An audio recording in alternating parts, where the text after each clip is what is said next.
Centuries ago, a catastrophe befell the world, and humanity fell into the hands of terrifying monsters and entities. Amidst the chaos, an unknown civilization demanded that humans be delivered into their hands, but the governing powers refused to comply and told them to kiss Truck Kun respectfully. Some countries declined because humans would have turned into monster food, so the unknown beings were referred to as calamities. At a point, humans resorted to using nuclear weapons against their oppressors, but the monsters mistook their nukes for New Year's fireworks and twerked while burning cities to the ground. Soon, everyone lost hope and prepared to die. But suddenly, an unknown force came to defend humanity, known as the 13 Constellations. 12 of these were humans divinely chosen by the holy gods and recognized as the saints, who possessed tremendous powers that were bestowed upon them by the god. However, a 13th awakened appeared who wasn't selected by the gods and was named Lee Gun, the protagonist of this story. To defeat the enemy behind the plight of humanity known as the Red Eye, the 13 constellations gathered at the Demon's Tower, and Lee set out to raid the Demon Tower with the other 12 saints. Much later, however, it seemed only 12 of them returned to Earth, and reporters were dying to find out why because the people's favorite hero was no longer there. The head of the 12 constellations stood remorsefully on the podium and tearfully announced that Lee had chosen to sacrifice himself for humanity's sake. He even burst into real-time tears and used his boogers as sunscreen. But that was all some deceitful act to please the people. In reality, while Lee had chosen to risk his life, he never sacrificed himself, and in truth, he was left behind, alone with the powerful Demon Lord. Somehow, he managed to defeat Red Eye, but he couldn't believe the nerve of those other 12 to betray him, abandon him there, and even cost him an arm. He was at least glad to have defeated the Demon Lord, but an unexpected dagger was thrown that pierced him from behind, and he turned to get a good look at his attacker but fell to his death. Before he did, Lee found out that one of the 12 saints stayed behind and stabbed him in the back, leaving him to fall in an inescapable trap. And just so Lee wouldn't be lonely, the traitor made sure he was trapped with at least one cute puppy to watch over him. Lee couldn't have had it worse, because his left arm was gone and his right was basically crippled, so he just decided to wait for death. But that wasn't going to be the end for him. Lee suddenly picked up the dagger, held on to his almost destroyed sword, and chose to deal with the ops instead of dying like a chicken. There were tons of monsters to defeat, but Lee refused to die in their hands because he'd just begun his villain arc, and was determined to make his backstabbers pay. The day before his world came crashing, Lee's colleague named Hugo, the Sagittarius Saint, had told him over lunch that he was going to die. But Lee just thought his friend was one of those tarot card scammers. He thought it had something to do with him binging on dead chickens, and told Hugo not to worry about him because the amount of calamities Lee had gotten rid of was greater than what all 12 of the saints had defeated as a whole. In that light, he asked his friend if he still believed that he'd die despite knowing how strong he was, but Hugo just kept silent. Lee's backstory and the reason for his betrayal started in the 20th century, after the calamities appeared and 12 gods appeared at the dying minute, promising humans to empower them so they could defeat the calamities. They selected 12 humans to receive that power, but Lee, the unexpected 13th saint, awakened, and he hadn't even received the blessing of the gods. To worsen matters, he was so stupendously strong and amazing that he outshined the other 12 saints. One day, after they'd successfully conquered the Demon Tower, Hugo thanked Lee for helping out and being the backbone of their success, but Lee told him he could thank him by bobbing his head on his holy wood. A female saint suggested that they could eliminate the Red Eye and receive incredible rewards, while a Fatso saint added that the Red Eye was the worst, so they could get at least 100 billion won for defeating it. Joining the conversation, Lee sarcastically said they could even go ahead and hire OnlyFans models to let them do 10 strokes and finish. But the other guys were disgusted at the fact that he wasn't on board with their greed. In truth, he wanted the saints to understand that several countries were bankrupt because of the damages caused by the Red Eye, so they shouldn't expect that fat cash out. However, the Fatso said that Lee had to be a super rich MF so that he could fix that botched face of his and stop serving Halloween looks for no reason. Lee realized that even though these guys were called saints, they were really thugs who only cared about themselves. The Fatso also wanted Lee to stop running to rescue victims from trouble until there were many of them so the saints would be paid more reward money. So Lee became even more disgusted by these guys and planned to cut them off as soon as they were done defeating Red Eye. When they arrived at the Demon Tower, the saints were already thinking of how they'd be turned into fresh barbecue by the terrifying creature, Red Eye, and even Lee wasn't exempted from this deep-seated fear that was slowly eating at them all. As the demon lords deathly sighed, I was enough to make anyone wish for death. From his mouth, the monster rained forth attacks of fire that engulfed the tower and caused the ground right in front of their feet to cave beneath them. As they stood at the end of the cliff, they watched the ground beneath them transform into a boiling pot of magma, while fumes emanated from the goofy-looking red-eyed lord. At this point, the saints knew they were done for, and it was time to run for their lives, so they eventually took to their heels. However, Lee found it surprising that these so-called gods were running at the first sign of danger. So he took matters into his own hands and decided that the task of defeating the red-eyed monster would fall into his hands. And it was after he achieved it that he later got stabbed in the back and trapped with the monsters underground. Lee kept slashing until he could slash no more, but there still remained a gazillion of those ugly freaks because the trap Lee fell into was one which could summon infinite calamities. Yet, it was going to take more than a few insects to get Lee to give up, and despite the current state of his body, his eyes had a cold, distant stare that showed he was willing to do anything within his power to get his deserved vengeance. The years flew by so quickly, and it was already 20 years later, and Lee had fought every single monster off until he was down to the last one.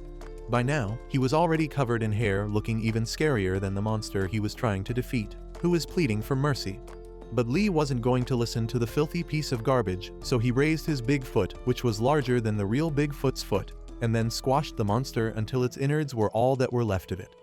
With his missing teeth that created spaces wide enough for airplanes to pass through, he was finally relieved and had a brief reality check as he realized that he could finally leave that trap he was pushed into. In the outside world, which was obviously still suffering damage from monster invasions, two men were seen running for their lives as they were being chased by some high-ranked beasts, so one of them even made peace with the fact that they were goners, since his fortune teller said he was going to meet a crazy monster. Soon, a beast leaped up at him while his friend ran off, and he was lying with his belly to the ground in pain. At that point, they were surrounded by about a dozen of those freaky beasts, and the guys wished that Lee survived the demon tower because he'd have taken care of the mess they were dealing with. But just then, the gates to the demon towers had an unexpected glow, and a bright light suddenly shone in their eyes, chased by a massive explosion. Buried under rock and rubble, the guys wanted to know what the heck they'd just experienced until one of them saw a human coming out of the now collapsed demon tower. Indeed, there was a human, and it was none other than Lee, who still seemed pretty pissed at those who betrayed him. He was now glowing differently after getting clapped by all those monsters, and then he swore that every last one of his traitors would taste death. Right before their eyes, Lee was punching and kicking those high-level monsters like flies, and he wasn't even trying too hard, so he had some god-level riz while at work. But suddenly, Lee took off from his previous spot and launched himself into their space. The guys wondered why he was attacking them, but he only recently realized that they were humans and not some dumb humans. That was by the way, because these dudes couldn't believe that the guy just came out from the tower, and one of them even felt it was all a scam because no human could possibly survive the Demon Lord's tower, and Lee just happened to be a guy passing by. But just when they were still talking, one of the beasts showed up from the blue and stood right behind Lee. Those two diaper-soaking cards were terrified and crying again because this was the boss of the wolves. They told Lee to hurry up and get the heck out of there, but the monsters started charging. An explosion happened and became a large-scale, fiery explosion, which could be seen kilometers above the city. Things soon quieted down and the guys were shocked to find out that they were alive. But the greatest happened when they saw that Lee was still very much alive and standing with so much aura. It was at this moment they realized that he actually protected them, but it seemed the boss wolf was still very much alive. After raining a string of cuss words on the beast, Lee did some Super Mario thing and went high up in the sky, and then he descended with an insane and overwhelming amount of force down on the boss wolf. This was more than enough to make those idiots lose their eyeballs because Lee had successfully defeated the boss wolf. Now that it was all over, Lee could give his attention to those weirdos who thought they were next in the line of animals he squashed for a living. However, he simply told him to go, and that made them confused because they didn't even know where to go since they were so useless even their parents didn't want them. Actually, Lee just wanted them to buy him some food and then some clothes as well. However, these guys turned out to regret the decision because their bill from feeding Lee alone would have fed an entire continent with change. He consumed over $10,000 worth of food at a fast food joint, ate 120 servings, and claimed he was still holding back because they were broke. The dudes were losing their cool and everything, but I reminded them that they promised to get him anything he wanted to thank him for saving their lives. And then he even went on to order another portion of ramen. Later, one of the guys asked him who he was, perhaps a disciple or a divine-level captain. Lee said he just came out of the tower and ended up there, but also had a question for the boy. He had been noticing some aura emanating from him and sensing some magical power, so he wanted to know who exactly he was.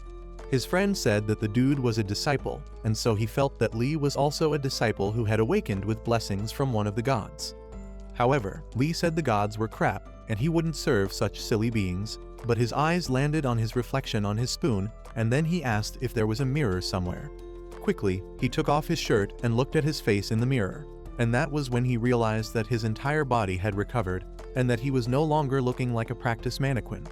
It was also then that he realized that his teeth were no longer the windows to the end of the earth, and that his left arm had recovered. Not to talk about those abs that you will never have. However, he found a strange mark on his palm, which resembled a serpent, and when it was activated, some strange power coursed through his body. Immediately, a status window popped up stating that Lee had experienced death and achieved the impossible, so his existing abilities would be passed onto a new body.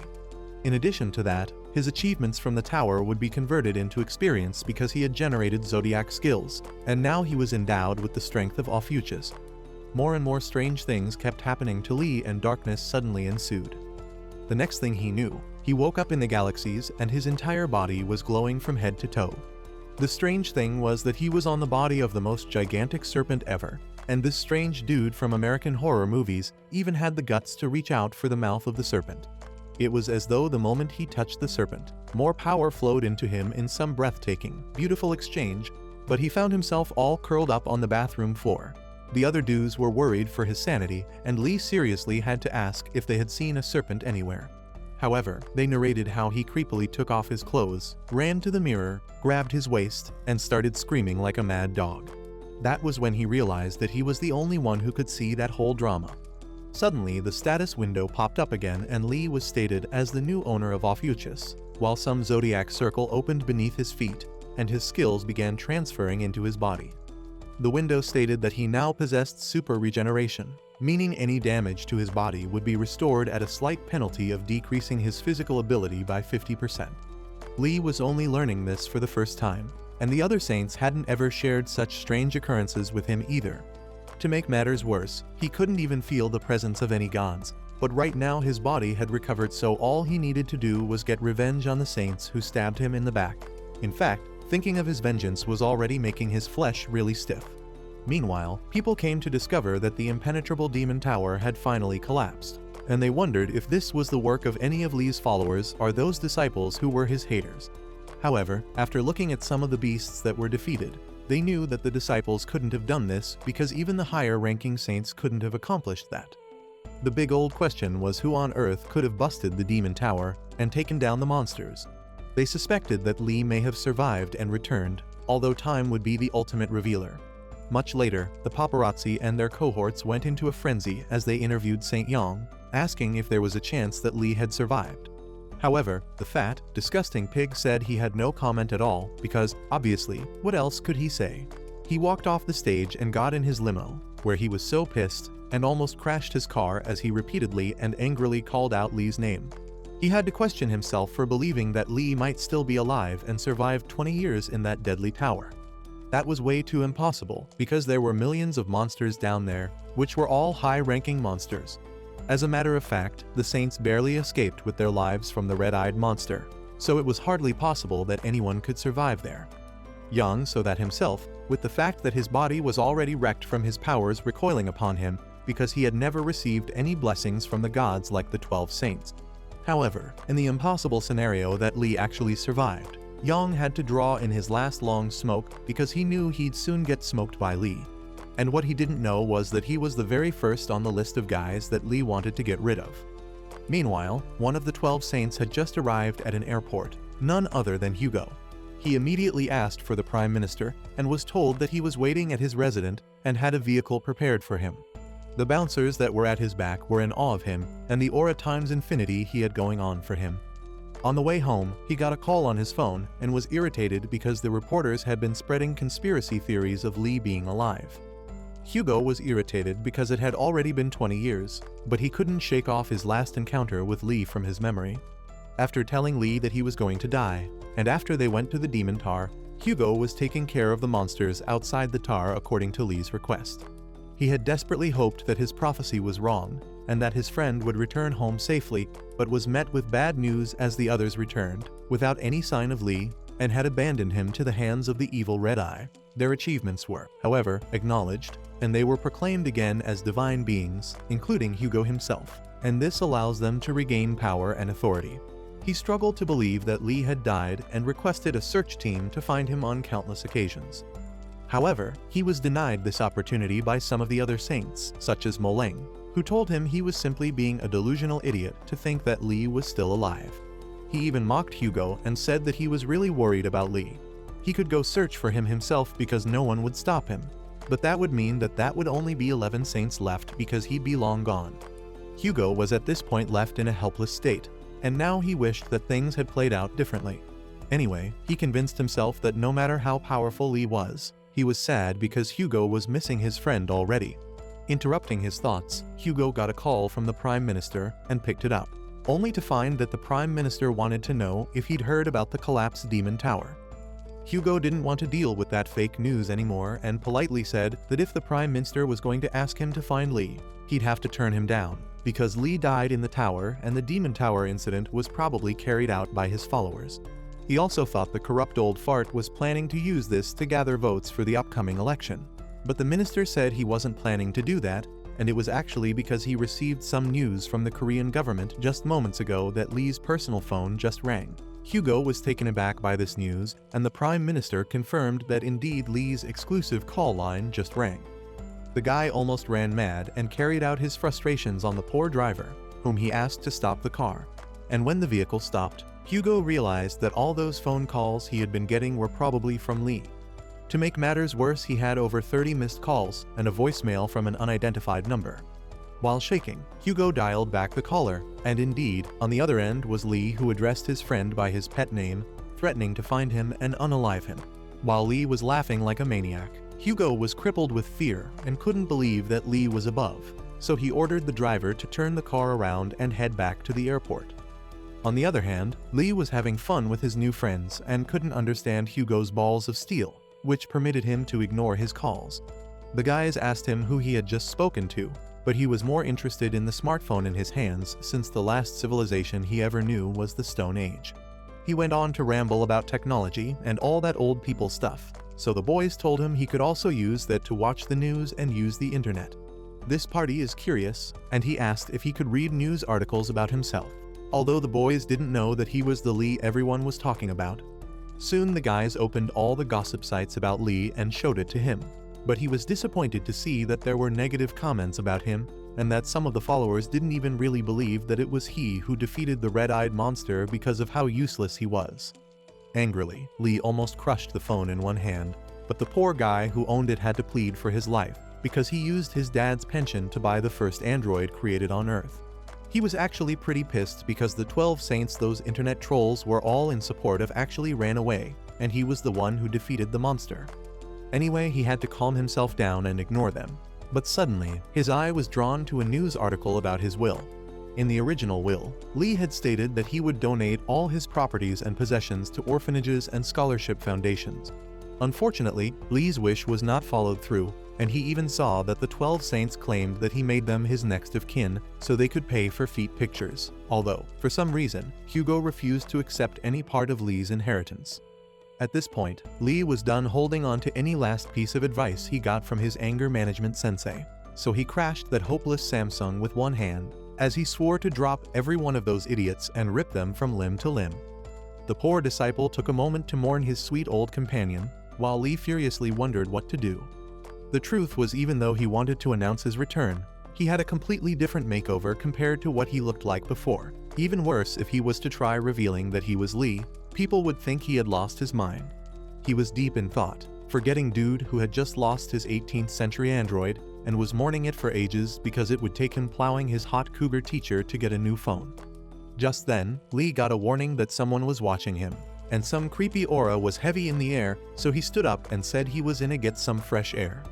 The moment he stepped out, Lee saw some creepy creatures looking like angry mutant sheep suspended in the air, but he referred to them as household gods, which probably belongs to the entity Ares.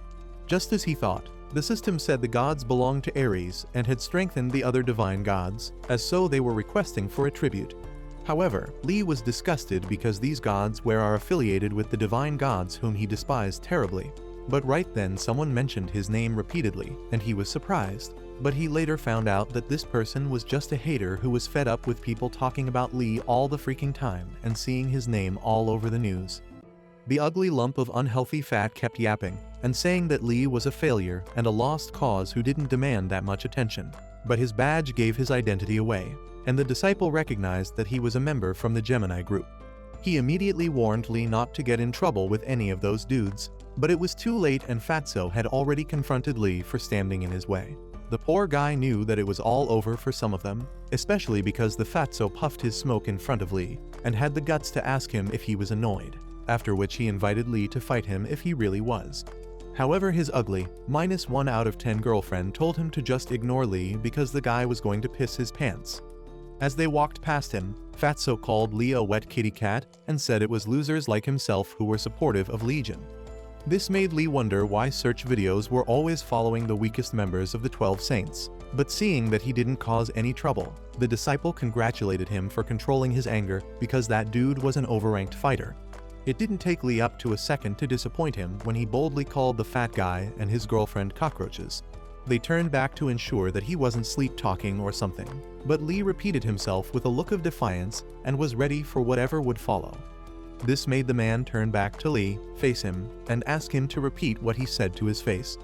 However, Lee said he could barely feel any mana emanating from this dude, and with one tiny flick of his finger on the guy's forehead, he was sent into outer space and his girlfriend couldn't stomach what she'd just seen.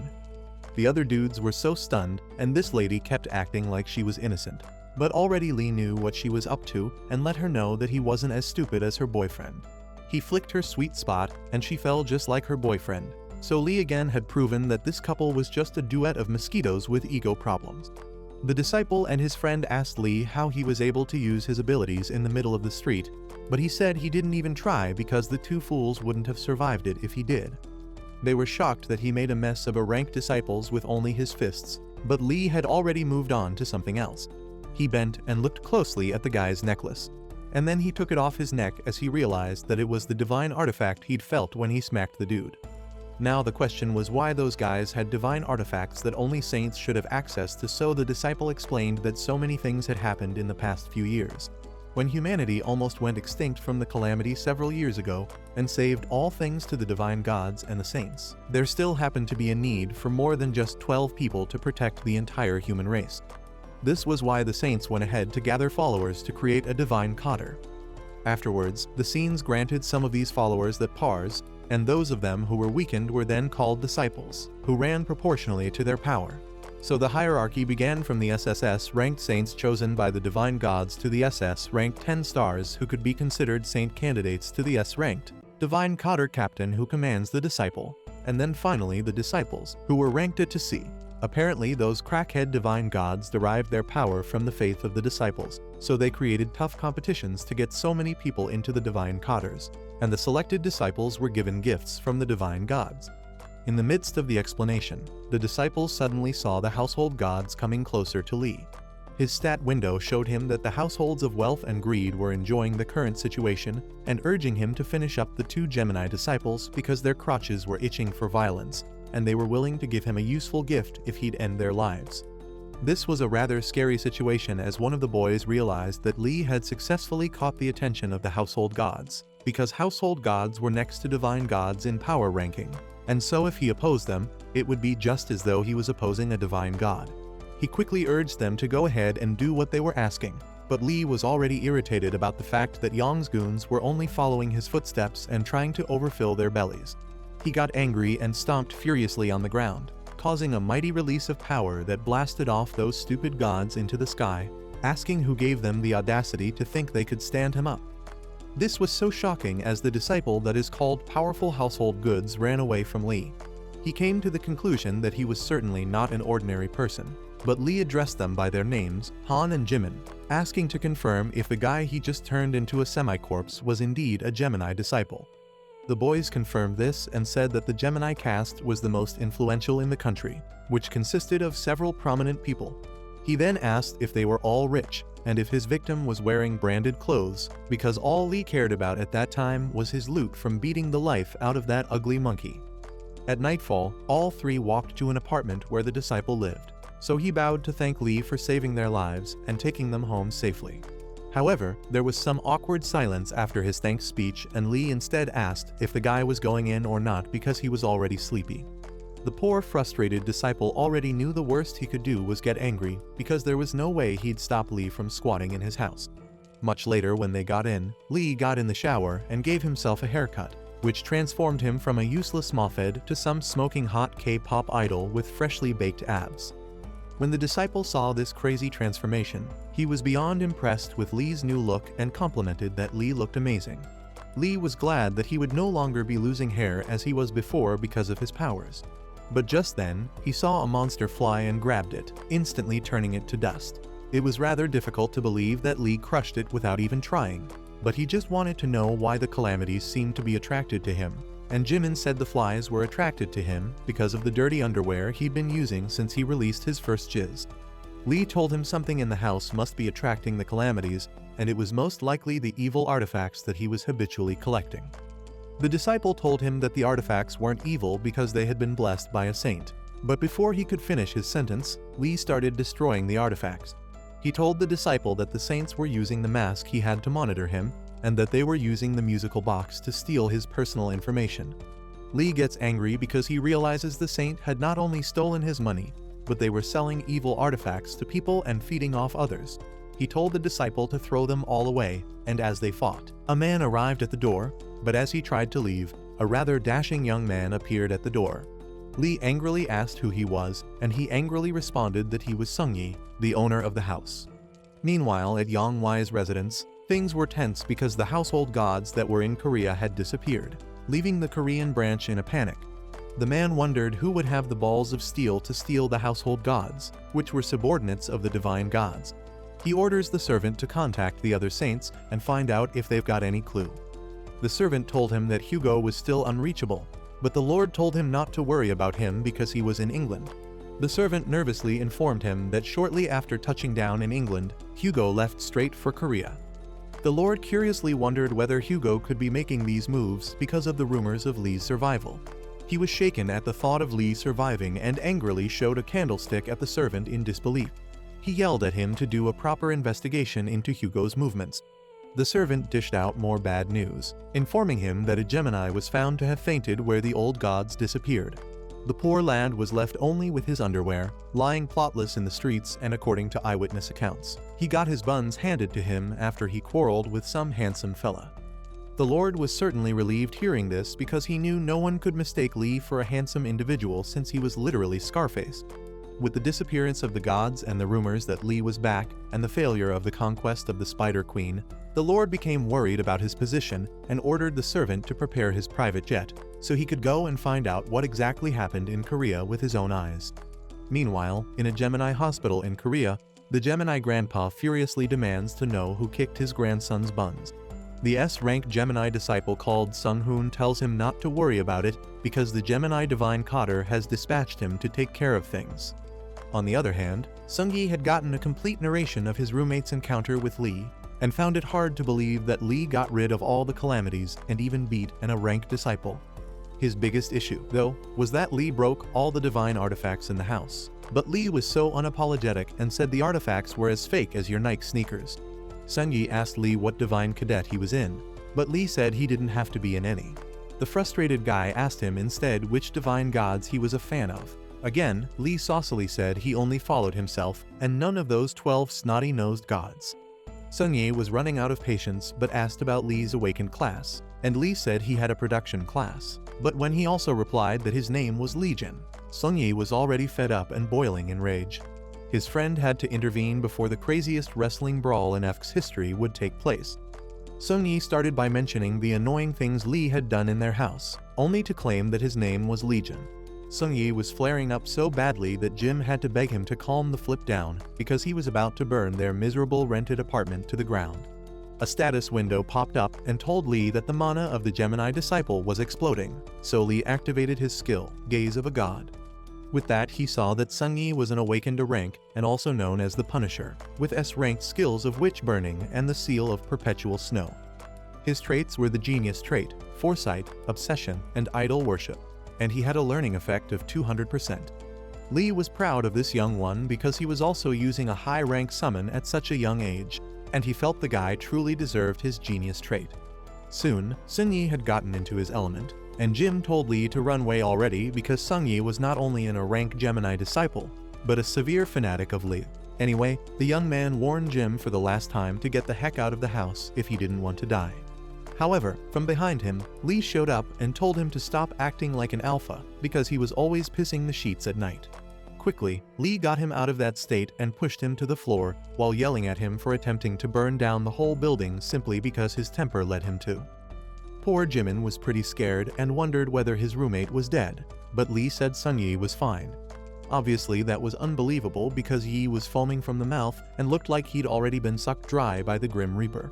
Lee yawned and turned in for the night, leaving Jimin trying hard to revive Yi all by himself.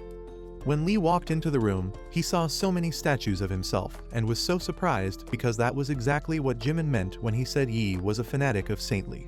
Suddenly, Yi spoke up and warned Lee not to get into his room because his Lee collection was more valuable than his own life since he'd occasionally rub his meat on the dolls. But the stubborn Lee went on to behead some of the statues of himself because he couldn't stand seeing how hideous he looked. Yi tried to stop him, but he said he wasn't a crazy, demented fool, but indeed, Legion.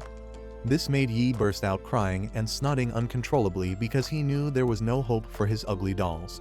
The next day on the news, it was announced that 2 Gemini disciples were humiliated by a suspicious person who stripped them of their clothing and belongings. Watching this, Hugo was already tired of his maniac friend because he knew Lee would be the only one behind such.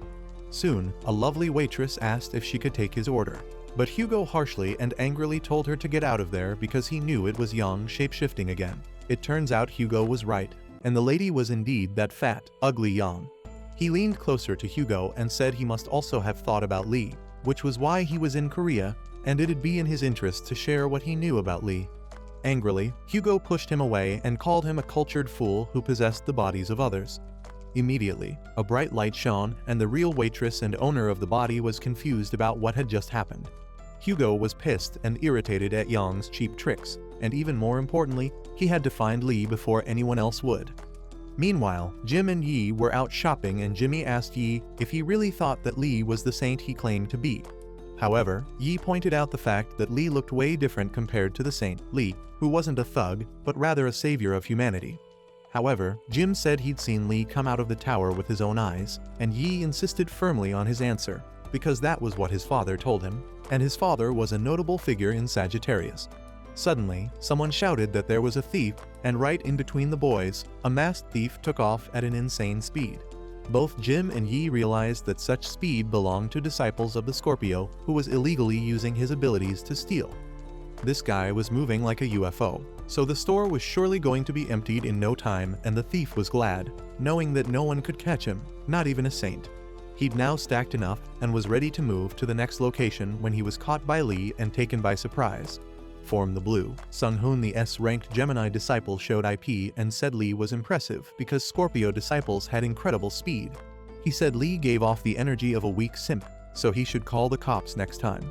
However, Lee was rather offended and wondered who this son of a goat was when the building suddenly began vibrating.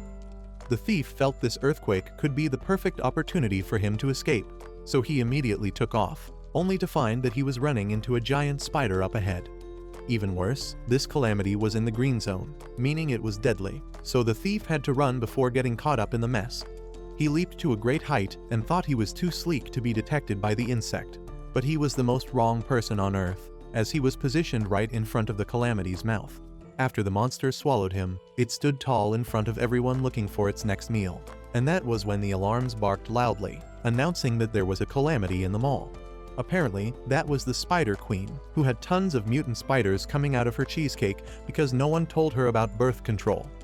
This threw everyone into a state of chaos, and things worsened when the area was marked as a red zone. So while others ran, one more boy was frozen in place, crying all by himself. However, Lee unsurprisingly showed up and put the Spider Queen in her place. He also told the boy to watch his steps, and instead of a simple thank you, the poor little one immediately ran away like it was Lee who attacked him. The issue Lee had right now was why there seemed to be more calamities in the mall than there were people, although that won't stop him from dealing with them. On the other hand, Yang seemed to have received a call reporting the calamity situation that occurred at the mall. When he learned that it was the Spider Queen, chills rushed down his spine because he and the bunch of coward saints failed to subjugate it the last time, so they placed some weak seal on it. Yang felt it was all over for him because it would be impossible for him to take down a calamity all by himself since it was a red-level calamity. In their world, the monsters or calamities were divided into 6 levels.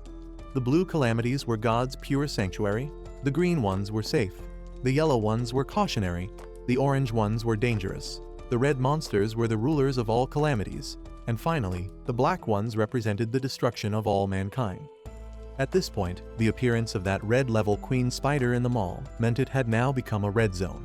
Interrupting his thoughts, Yang's driver asked him what their next plan was concerning the calamities, so he told him to instruct that the news about the Spider Queen should be buried. Stomping his fist, Yang insisted that no one should know about it because it'd be a shame to hear that the entire multiverse got packed up by Black Friday Spider-Girl. He also added that his driver should say that all the people at the mall died and that his disciples should be sent to bury the entire building.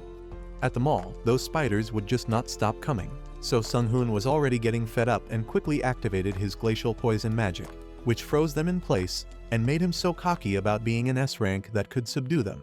However, he watched as the freaking spiders made him look so useless when they instantly broke through his ice magic and headed towards him. Luckily, Lee was there to stop them and stepped right in front of Sung-hoon, telling him to get out with those dumb ice cubes he called glaciers. Next, Lee threw some cans of soda at the spiders, one after the other, shoving those fat cylinders into their throats while he sliced them with his sword. He moved like the wind and delivered multiple attacks to the various spiders at the same time, while warning the shocked audience to stay in one place. This display of his immense strength made Yi realize that he may have really underestimated Lee, while Lee, on the other hand, got a notification that he'd handled the calamity, leveled up, and been rewarded with new ingredients for production. That meant he could produce new and divine artifacts with the ingredients, although he barely knew what exactly they were. Anyway, he was glad that his movements were pretty impressive despite the 50% penalty the system gave him for healing his body. On the other hand, Sung-hoon was too shocked for words because his so-called S-rank magic failed to handle the bugs. Yet Lee somehow easily breezed through them without even trying and only with a simple dagger. He wondered where a man like Lee appeared from, and then it suddenly occurred to him that it was Lee who ambushed the Gemini disciples, so he confronted him for that. However, Lee seemed a bit rattled and remembered those, so he punched the scary Gemini he beat to a pulp. So he punched Sung-hoon's cheeks and told him to shut up while he wondered how the idiot even found out in the first place. The pissed Sung-hoon said it wasn't as hidden from everyone as Lee thought, because the clothes and badge on Lee's body were the exact ones he stole from the disciples after beating the arrogance out of them. As a fact, the only people who ever wore such badges were S-rank disciples, because those were divine artifacts given to them. Unfortunately, this dimwit thought so confidently that Lee was only so strong because of the power of the divine artifacts he stole. However, Lee had only just noticed the so-called badge that was being bragged about, so he took it out, said it looked like poop, and then he crushed it. That was the climax of everything for Sung-hoon, so he called Lee a crazy son of the devil, but Lee told him that they'd all been scammed by the evil witch who claimed to have instilled powers into the artifacts. Suddenly, the queen spider roared and interrupted the conversation, so the people were again thrown into confusion. Sung-hoon was scared as heck, but Lee only got more annoyed, so he speedily rushed towards the spider and attacked the queen spider from above, delivering multiple attacks from all angles. However, this caused the ground to start caving in, so the people there were scared. For Sung-hoon, this was a shocking thing to witness, seeing Lee charge right at the spider without any form of divine artifacts. But suddenly, he got a telepathic message addressed to all Gemini disciples at the mart from the divine Cotter Captain, Choi.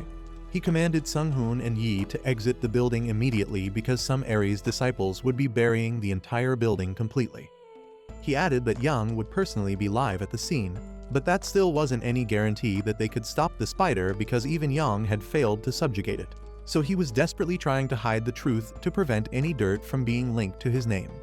Captain Choi then instructed Sung-hoon to use the teleportation skill that was lent to him to help Yi exit the building. This was really shocking and traumatizing to hear because Sung-hoon couldn't believe that only two of them would be safe, while there were numbers of helpless injured people loitering all around. He watched the whole chaos in front of him and saw Lee doing all within his power to subdue the Spider Queen, so he remained speechless and rattled. The captain asked if there was any problem, but Sung-hoon, with some new form of resolve, said there wasn't any. Soon enough, Sung-hoon met up with Yi, who obviously disagreed with what he was proposing, because it was stupid that in the middle of chaos, one was saying that everyone at the mall should be buried alive. Sung-hoon told him to consider it, because if it was revealed that a Spider Queen appeared in the middle of the city street, people would be disoriented.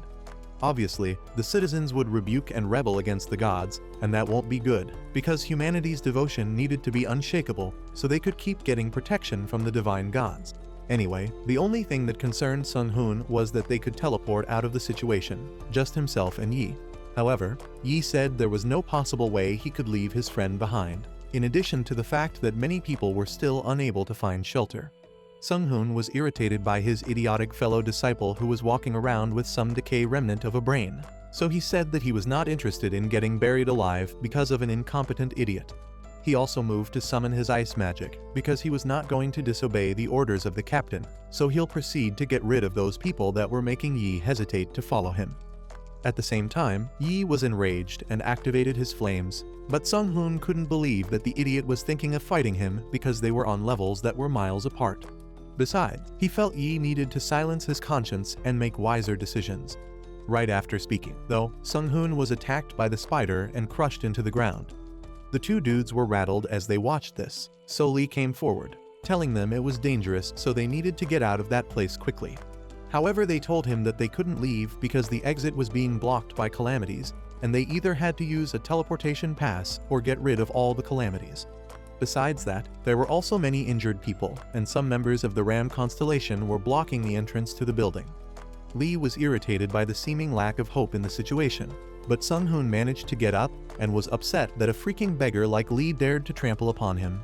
But Lee told him to shut his effing trap up because he chose himself over the people. The imbecile countered by saying they were all fools for thinking that they could survive all by themselves, but he wouldn't partake in their stupidity because he was going to escape, even if he was the only one that would do so. Just as he was trying to activate the teleportation magic, the spider came from behind him, spun a web, and trapped him in it, after which she dragged his entire body towards her mouth and swallowed him whole, without even gagging.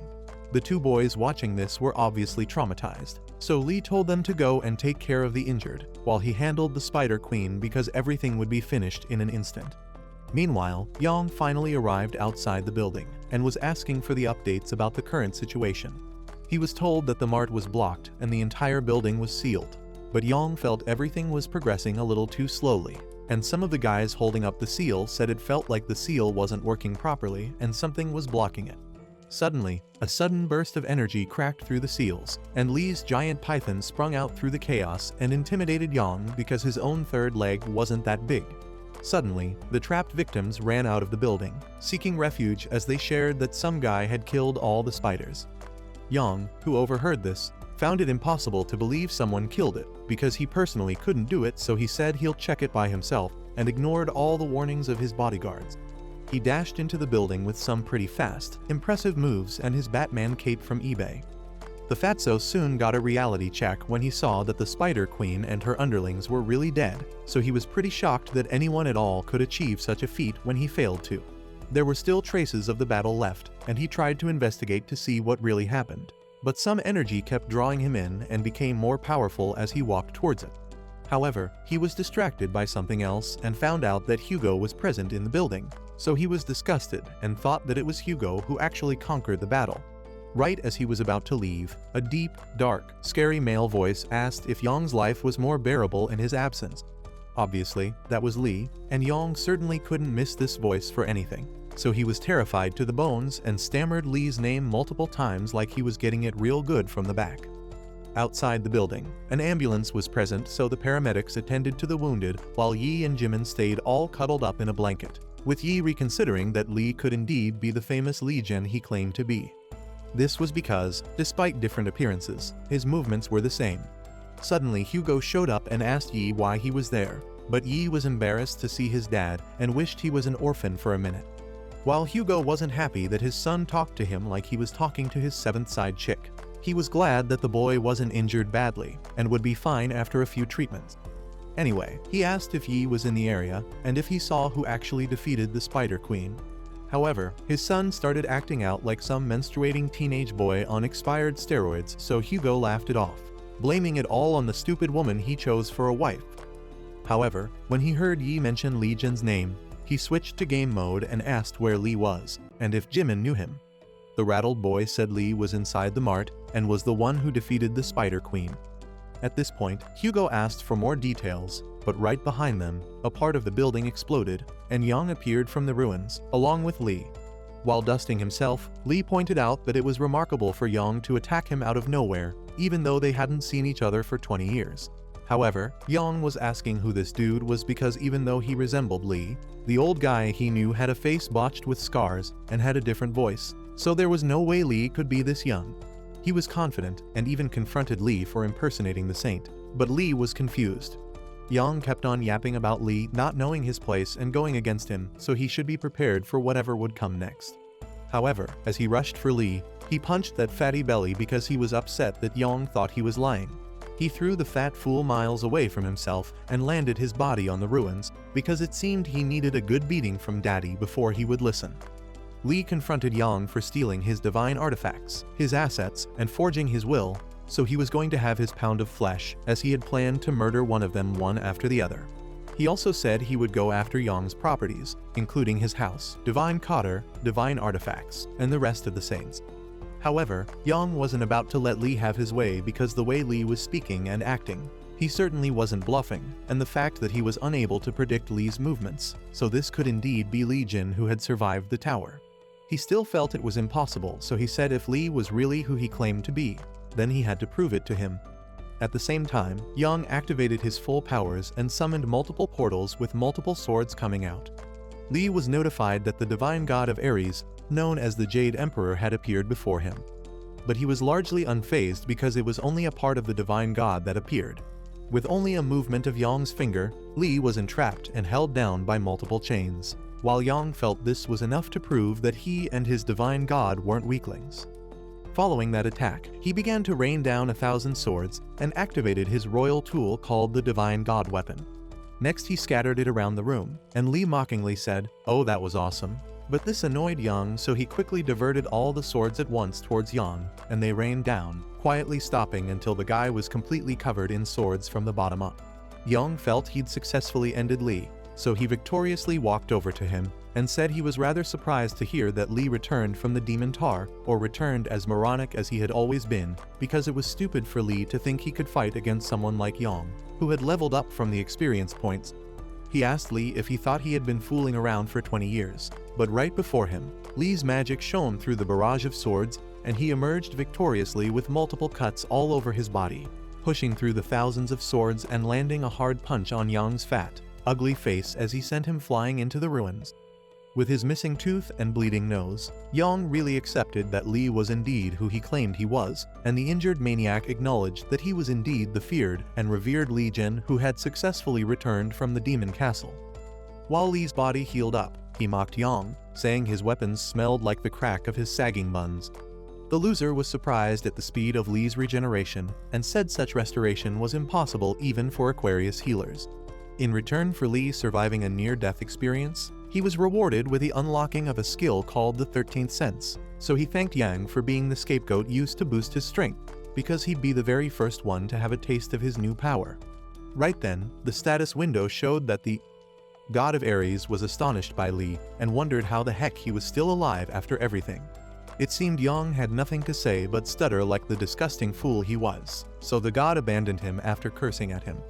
This was the first time Yang had ever seen a god disappear, so he wailed hopelessly, and Li told him not to cry because he'd only make Yang feel as much pain as he felt while in the demon castle. On the other hand, Hugo walked in with some men, and they both tried to understand what on earth happened in that building.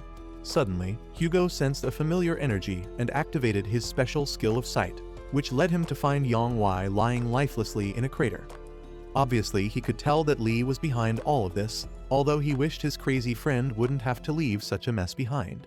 The other men tried tracing the man's location, but Hugo told them to back off for a bit as he blasted through the floor with his powers and landed on the floor below, where he found Yang lying lifelessly in the ruins with some beautiful titles Li assigned to him.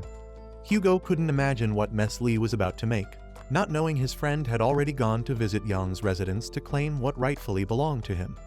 He advanced into the building where he hoped to lay his hands on the divine artifact that was stolen from him, but there were a bunch of useless bodyguards he'd have to pass through to achieve that. Anyway, he infused a nail with his power and began shaking it, causing a massive attack that affected all the guards present. Thereafter, the nail transformed into a mud ball, which was a divine artifact and had S-ranked shape-shifting abilities. Gaining this ability earned Li access to a creation workshop, which could serve for production, repair, and disassembly. Just as he decided to head out, Yang's artifact could be felt strongly and easily detected from afar, so he decided not to leave the building empty-handed and opened the door leading to more treasures. At the same time, Hugo arrived at the scene hoping he wasn't too late, but indeed he was, because Li had already turned Yang's guild into a historical monument. Hugo was really tired of his friend's wildness going out of hand, so while Li was dragging his loot, Hugo spotted him, and when they both saw each other, Hugo ran tearfully to hug Li, but he ran right past Li and hugged some dude with crutches. He went on yapping that Li should have hit him up and returned immediately to him, and yapped some more about Li's terrible condition. Already Li was tired of not being recognized by Hugo, so he brought him back to his senses with a dropkick. When Hugo looked up and saw Li's special divine artifact known as the slime, he realized that it was Li standing right in front of him, and after Li threatened to beat him some more, Hugo jumped on Li and resumed crying and snotting everywhere, glad to see his friend alive after 20 years. However, Li reset his antenna with a punch to the gut because he only wanted a hug from Hugo's mummy with the giant milk factory. Right then, however, Li was notified that the god of Sagittarius known as Apollon had appeared, and indeed a dazzling god appeared behind Hugo, who was extremely surprised to see him there. The men were confused about Apollon's sudden appearance, but it turned out that he was questioning the survival of Li and requesting to check if it was actually Legion. Hugo asked how he intended to accomplish this, so he said all he needed to do was shoot Li with a flaming arrow for a certain reaction to occur. The poor guy tried to stop Apollon from proceeding, but he failed to, although nothing really happened to Li. However, Li suddenly changed the topic to how he was going to have his revenge on Hugo and end his life because he came out to find out his house was sold. His will was rewritten and all his relics were missing. Hugo desperately tried to explain the situation, but Li insisted that he just wanted to at least shove his fist repeatedly through the rear end of Hugo's guts. He got what he wanted, and even though Hugo survived with a nice bump, he was glad that his friend was alive. However, Yang's minions suddenly showed up, preparing to get back at Li for stealing the relic. He had initially forgotten that he was on a hot chase, so Hugo asked him what on earth he stole, and he claimed it was just a few items. Obviously, that bag was certainly fuller than just a few items, and Li felt he should be patted on the back for a job well done. But Hugo just burst out crying again because he was fed up with the nutcase he called a friend. On the other hand, the guards realized that Li wasn't on their level, so they called for someone who'd match his monstrosity, and a chaotic situation occurred followed by the appearance of a supreme beast known as Pishu, the household god of Aries. As the beast landed, Li's status window warned him that all his riches and relics may be seized from him, so Hugo felt a bit worried on his friend's behalf, and he said he should throw away the things he stole from Yang and run away. However, Li had some plans up his sleeves, so he immediately signaled his slime for a sword.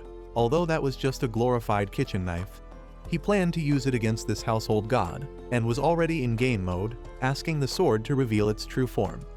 The gush of power was so intense that even Hugo was taken aback, but soon the kitchen knife in Li's hands transformed into a snake sword. Apparently the knife was a relic and had now been awakened through the power of the Snake Master and given the element of critical strike. It was sharpened and given a higher attack damage power, while the 13th sense ability Li possessed made his enemies' weak spots visible. It was finally time to use his 13th, so when he activated it, some weeks of the Lionhead beast were exposed and he was excited to wreak havoc.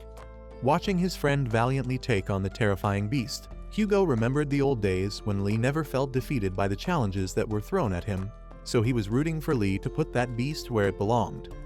However, he watched the beast almost crush Lee to death, so he was so scared that he came so hard to his senses.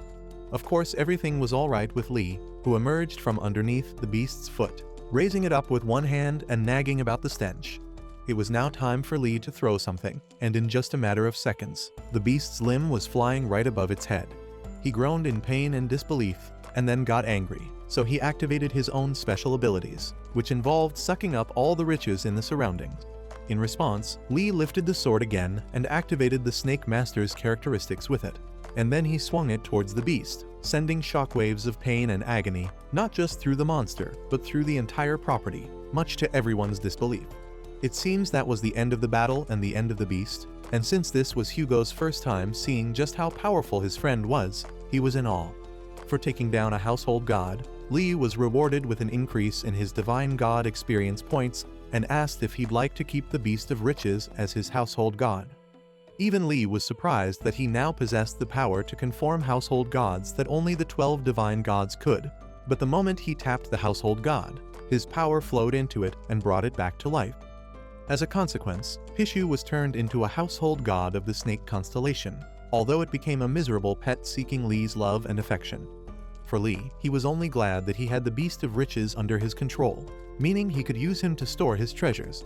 All of this just made Hugo more curious, and he wished to know what exactly happened to Lee while in the demon castle and why he had now gained such an ability. The moment the system permitted Lee to rename the household Beast of Riches, he didn't even hesitate to name it Piggy Bank. Later, Lee was at Hugo's place and called him a snitch because he lost his V card before him, and even got a child as evidence while Lee was stuck in the tower with monsters who were fighting to determine who gets his morning wood. Lee kept yapping and eventually stood up, acting like a hopeless, homeless dog, so Hugo told him he could stay with him because he lived alone anyway. He was mainly remorseful for the word he used earlier, and he thought Hugo's wife had left him for a much younger guy with meatballs that weren't sagging like his. However, Hugo changed the topic and asked Lee what happened in the tower because he was outside fighting the calamities and didn't know why the other saints were holding the demon lord's head instead of Lee, who defeated it. With a slight smile, Lee shared how he was betrayed by the teammates and left in a trap with endless swarms of calamities, not to mention that the red-eyed beast returned to life. Now this was a complete shocker to Hugo, so Lee further explained that the red-eyed beast they saw wasn't in its real body and the real beast was deep inside the tower, with the body of a dragon. Yet, even that one wasn't the major foe because there was an overpowered administrator who had the ability to revive dead monsters. Somehow, Lee managed to defeat him, but used up so much strength that he collapsed and died. Soon, he woke up and found no monsters, but instead realized that he was blessed with abilities. Afterwards, Lee concluded that whoever backstabbed him must have known the architecture of the Demon Tower, since they were able to trap him in a cave filled with numerous calamities. For his revenge plan, Lee planned to beat up the guys who stole his assets, but planned to specially deal with the particular person who backstabbed him. To begin with, he planned to create the weapons that he'd use to beat them, starting by creating a workshop that can create anything. The system began suggesting some materials, and in the log of items, Lee saw the Spider Queen's corrupted essence and the fragment of a calamity, both of which he could absorb. He instead chose to combine them with others to create a divine artifact, which eventually yielded the creation of an ego named the Imitation Horse. This horse functioned in such a way that if Lee wrote his name on it, he could absorb the power pot anyone he touched, at a rate of 10% magic power every hour. This was quite impressive to both of them. But Hugo found the horse to be rather ugly and Lee was pissed because he spent tons of magical equipment to create the horse. He claimed he was initially going to help Hugo create an artifact with the remnants of the materials, so Hugo begged him and promised to make his eyes roll to the back of his head. Anyway, Lee's next plan was for them to take down the other saints one after the other, but Hugo reminded him that they'd first have to take them out of their respective territories, and that would be nearly impossible.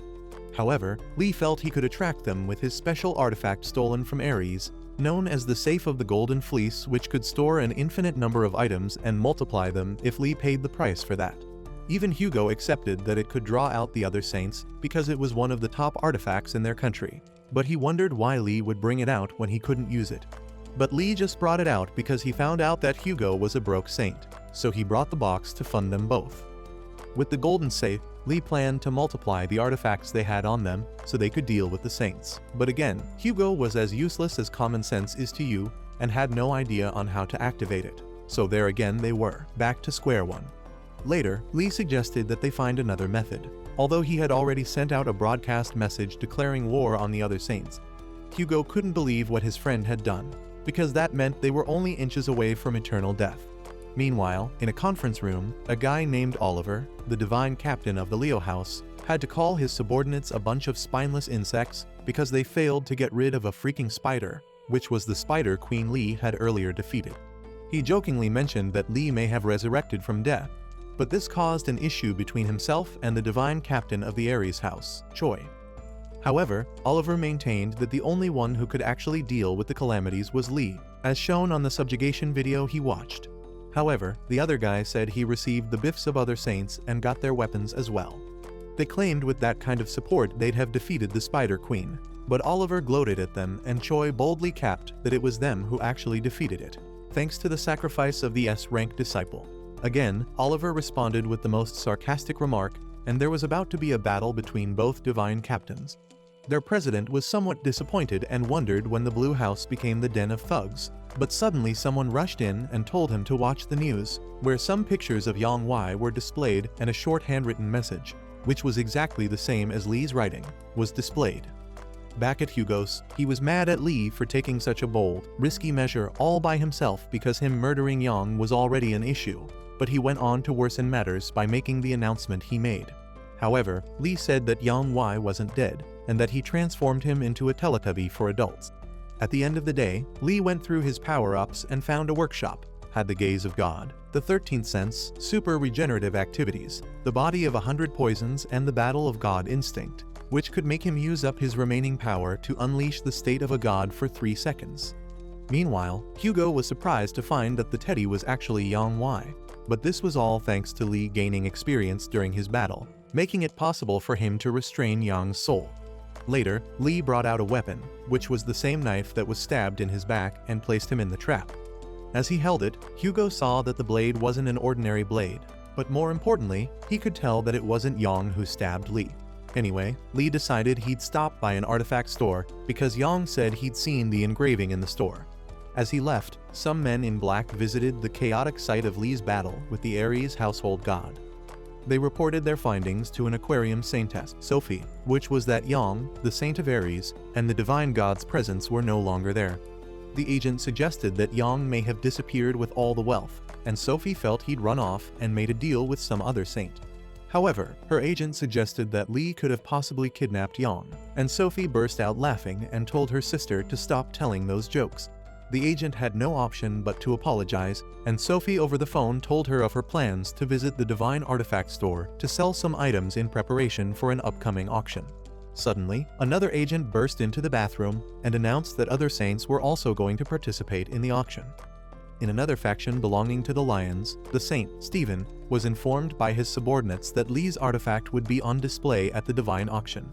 The moment he heard this, he dropped the barbell and smiled mischievously, saying that the artifact would certainly be his for the taking. Meanwhile, Lee had just teleported to the Divine Artifact store with Yi's help, who was there to introduce him to an appraiser. The so-called man was bugging Yi, and Lee noticed him checking his phone, so he asked him if his boss was bothering him, and so he returned his blade to him. Eventually, they arrived at the place where the SS rank appraiser was residing. But on the other hand, the crowd was filled with awe as the Aquarius Saintess Sophie walked in. However, she was told to wait because the appraiser was currently with another customer. But she was enraged to hear this and had to pretend to be sweet and all of that. Still, she wondered who on earth could be in there, but unknown to her, it was Lee. The appraiser asked Yi who made the artifact, and Lee said it was he who created it. So the man asked if he had some connection with Lee and what sort of relationship it was that he had with Lee. Lee asked why the man insisted on knowing this, so he said that most people didn't know that aside from St. Lee's famous combative powers, he was also a legendary producer. In his lifetime, the appraiser had seen so many counterfeit artifacts, but that particular one was certainly an item created by Lee, and he could feel it in his bones. This man confessed to knowing so much about Lee because he was a disciple who had benefited from Lee's generosity. The man was blushing severely and made Lee so uncomfortable that he wondered just how deep he'd gotten in to get that reaction. Lee considered that the man may have been his student in the past, although he didn't particularly recall ever taking on a student. Anyway, the appraiser thought Lee was a wannabe student of the famous Lee, so he shared a book he claimed to have received from Lee after being recognized by Lee as a student. Strangely, Lee seemed to recognize the notebook as a book he lost, and he suddenly remembered that there was a newbie who had chased him all around China and stressed the EFF out of his life. Even though the dude claimed Lee gave him the book, Lee eventually figured out that they stole it because it had notes on production. Despite how precious the item was to the guy, Lee's handwriting reminded him of his grandpa with Parkinson's, so he could barely read anything that was written in it. Lee thanked the gods that this guy didn't actually know what was there, because it contained the list of girls he'd shared herpes with.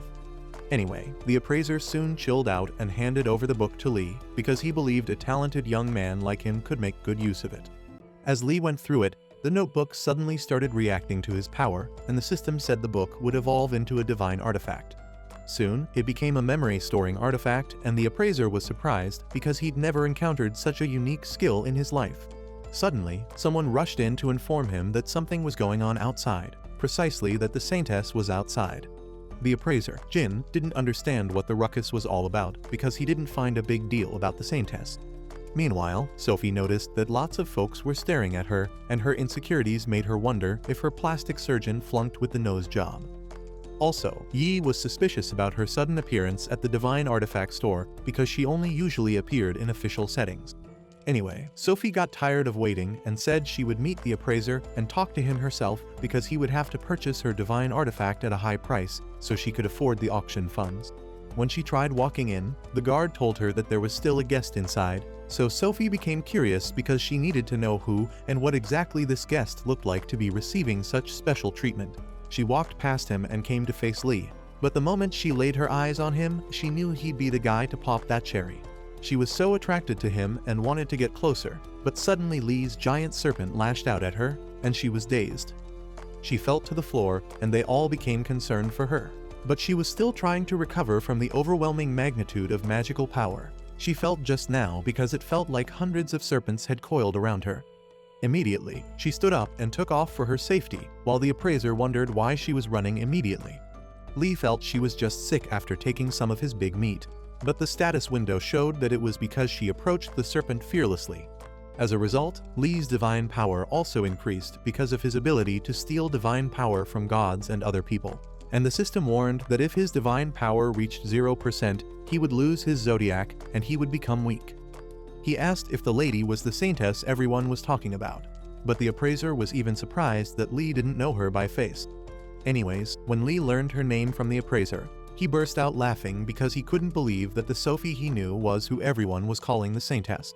Compared to how she was the last time she saw her, Sophie had become a baddie and visited 100 plastic surgeons to convert her from an ugly, flat drawing board to a beautiful, hot-bodied woman. However, Lee knew that no matter how pretty she had become, she should still be the wicked-hearted one that he always knew. He considered her to be a pest and not even a human because she considered her skin care routine and Botox fillers to be more important than saving human lives. However, he wasn't the only one that thought so because the appraiser also said he didn't understand the whole hype around Sophie and why people thought of her as a nun when she was just a pretty face with a malicious heart. Apparently, he knew that she was Lee's doctor and had attempted to collect the funds gathered in his name, but she stopped in time just as government stepped to manage Lee's funds. Anyway, the appraiser noticed that Lee was calling her so casually, so he asked if he knew her, but Lee said there was no way the saintess wouldn't know him because they were old friends.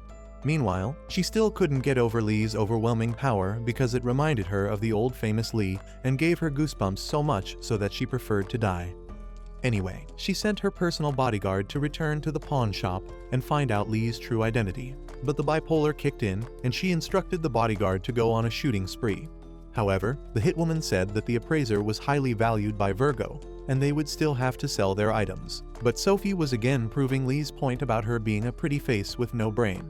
She offered to give the guard her divine artifact and lend her the god's power, but the guard was hesitant because it was prohibited for saints to use their powers in a neutral district. However, Sophie blackmailed her since she was refusing to follow her orders, and she used some sort of hypnosis, which made the guard immediately agree to her terms, saying that Sophia's will was the will of the gods. She knelt before Sophie and received the divine necklace while stating that there was no way she could disobey the will of the 12 heavenly beings who ruled the world. Meanwhile, in the pawnshop, water slowly slipped through the ceiling and Lee noticed it, so he asked where it was coming from. Meanwhile, Yi was taking a walk around the district when he realized that the ground was wet, even though it wasn't even raining. He could feel a strong presence of mana from the water and saw that his reflection had a strange appearance. But before he could do anything, a hand stretched forth to grab him. He escaped the attack, but the reflection took a physical form, and he felt a strange aura from it and was confused, wondering what it was. Apparently, many others were experiencing the same thing and wondered what strangeness was happening, not knowing that their beloved saintess was sitting pretty atop a tower and creating the creepy creatures leading to the mirror of replication. Apparently, the ones who were just replicated were just rank disciples, but with their huge numbers, they could take down her targets.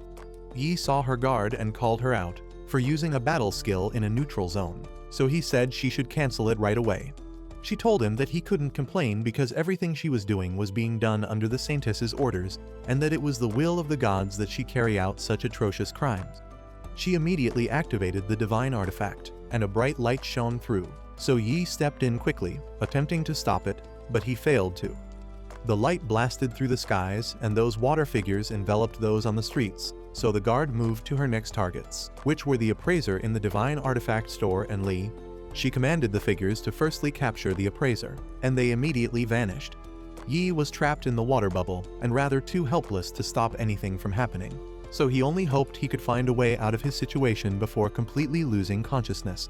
Meanwhile, Lee could see a body of water floating in the ceiling, while the appraiser confirmed his suspicions by pointing out that there was a load of mana in the atmosphere. But before he knew anything, the appraiser was attacked by the water bodies, but Lee escaped the attack by a hair. However, he saw a knife pointed towards his throat, and the guard told him not to move. She also said she personally had no beef against him, but she was attacking him because the saintess wasn't so pleased with him, and it would be better for him not to act stupidly if he wanted his head to remain on his neck. Anyway, she told both of them that Sophie instructed her to get rid of both of them, but if they simply apologized to her and bought their divine artifacts at a high price, she'd put in a good word for them in the presence of the saintess. However, Lee simply grabbed the knife, broke it, and stated that it was strange for anyone to boldly take out their weapons in public. The lady was shocked, and so was the appraiser, who couldn't believe that Lee broke the divine artifacts of Aquarius with his bare hands. The guard was upset because she'd warned Lee not to move, so she attacked him with her overflowing wetness. However, Lee simply split it with one such and asked for more, because he was obviously having so much fun. Seeing Lee's impressive moves, the guard realized that the saintess was spot on with her prediction about Lee's strength and how dangerous he was. She decided to get rid of him there, and then to prevent him from harming the saintess. So she took out the divine necklace and created some water wolves made from the goddess's slimy drip. Lee was thrilled at this turn of events, so he took some knives from the appraiser, who had earlier permitted him to take whatever he wanted from him. Anyway, Lee soon took off towards the water wolves and sliced through its head, after which he learned that it was the Oblivion Calling Water Chalice. He was truly excited because after determining that the beasts were levels and above, he knew he'd be getting some top-notch rewards. Indeed, he did get some pretty juicy rewards, such as the Mirror Replication Fragment, Nocturnality, Food Obsession, and Tenacious Grip. The guard was astounded at what she'd just seen, because Sophie's summons were subdued so easily. Lee coldly said he hoped she had more tricks up her sleeve. But the guard knew she didn't and accepted that if she battled any more against Lee, she'd be dead for sure. She immediately took to her heels and warned that Lee won't get away with what he did. But no one cared about her yapping. The manager tried to understand just who the heck Lee was, but right then, Yi ran in to inform Lee that the disciples of Sophie had gone on a rampage, attacking people at random. He could tell that the saintess also sent her summons to Lee, so he advised that they flee before she'd send more summons. The appraiser interrupted them right there because he could recall the fighting patterns of Legion 20 years ago, and they were exactly similar to Lee's fighting methods moments ago. He then asked Lee if, indeed, he was the famous saint, but Lee motioned for him to keep quiet and smiled at him, making the appraiser almost drown in his hot jizz. He turned to leave but said he'd return for the materials, while the manager excitedly bowed and begged him to return once more. On the way, Yi asked Lee why the saintess was targeting him, and if he'd perhaps made her his enemy. but Lee told him to wait and watch out for something he'd show him. Thereafter, he took Yi out for some snacks and told him to binge eat as much as he wanted, but Yi felt it was so expensive. However, he had picked up a badge that the guard had dropped on her way out, and it was supposedly going to do a whole lot. It was an insignia that could be used as a card and used to store the skills of other gods. Anyway, Lee was glad he could eat for free, while Yi remained skeptical about it until someone reached out to him. He turned to see Captain Choi, but Lee wasn't so excited to see him because he was the boss that was frustrating Yi. Choi asked Lee if he was the new acquaintance Yi had mentioned earlier and the one who took down the incredible Spider Queen. With his side eyes piercing enough to cripple anyone, Lee asked how any of that was his business, so Choi said it was part of his job as a divine cotter captain to recruit remarkable talents. However, Lee asked what he intended to bribe him with, and Choi said there'd be one of Lee's artifacts up for auction. This immediately sparked an interest in Lee, as he realized that they intended to auction his belongings, so he couldn't even refuse it even if he wanted to. He agreed to go with Choi, but asked first if the auction house was nearby. So Choi said it wasn't because Lee's belongings had to be auctioned off at a proper location, particularly at the nearest auction house in the world, known as the wealthy fortress city of Drachma. Later on at the Great Auction, Sophie was seated in a very uncomfortable position and was even turning blue with worry. She was soon joined by Stephen of the Leo house, who told her if she was going to keep shivering like a wet leaf, she could just get lost or something. His manners irritated Sophie, but she had to tolerate him because his stroke game was unmatched, and he was the man that rose above even Lee, making him the safest option for herself. He told her that a certain weapon belonging to Lee was going to be his, so she shouldn't even bother to auction it out. When he stood up to leave, Sophie asked where he was going, but he said it was not enough of her business and she should just sit and watch. She had to calm herself down and convince herself that there was no way Lee could appear at such a place. Later, Hugo walked by, much to her surprise, and she was glad that a juicy customer had walked in right into her lap. For Hugo, his problem was that he didn't know where exactly Lee was, but he was pretty sure he'd show up since there were tons of artifacts there.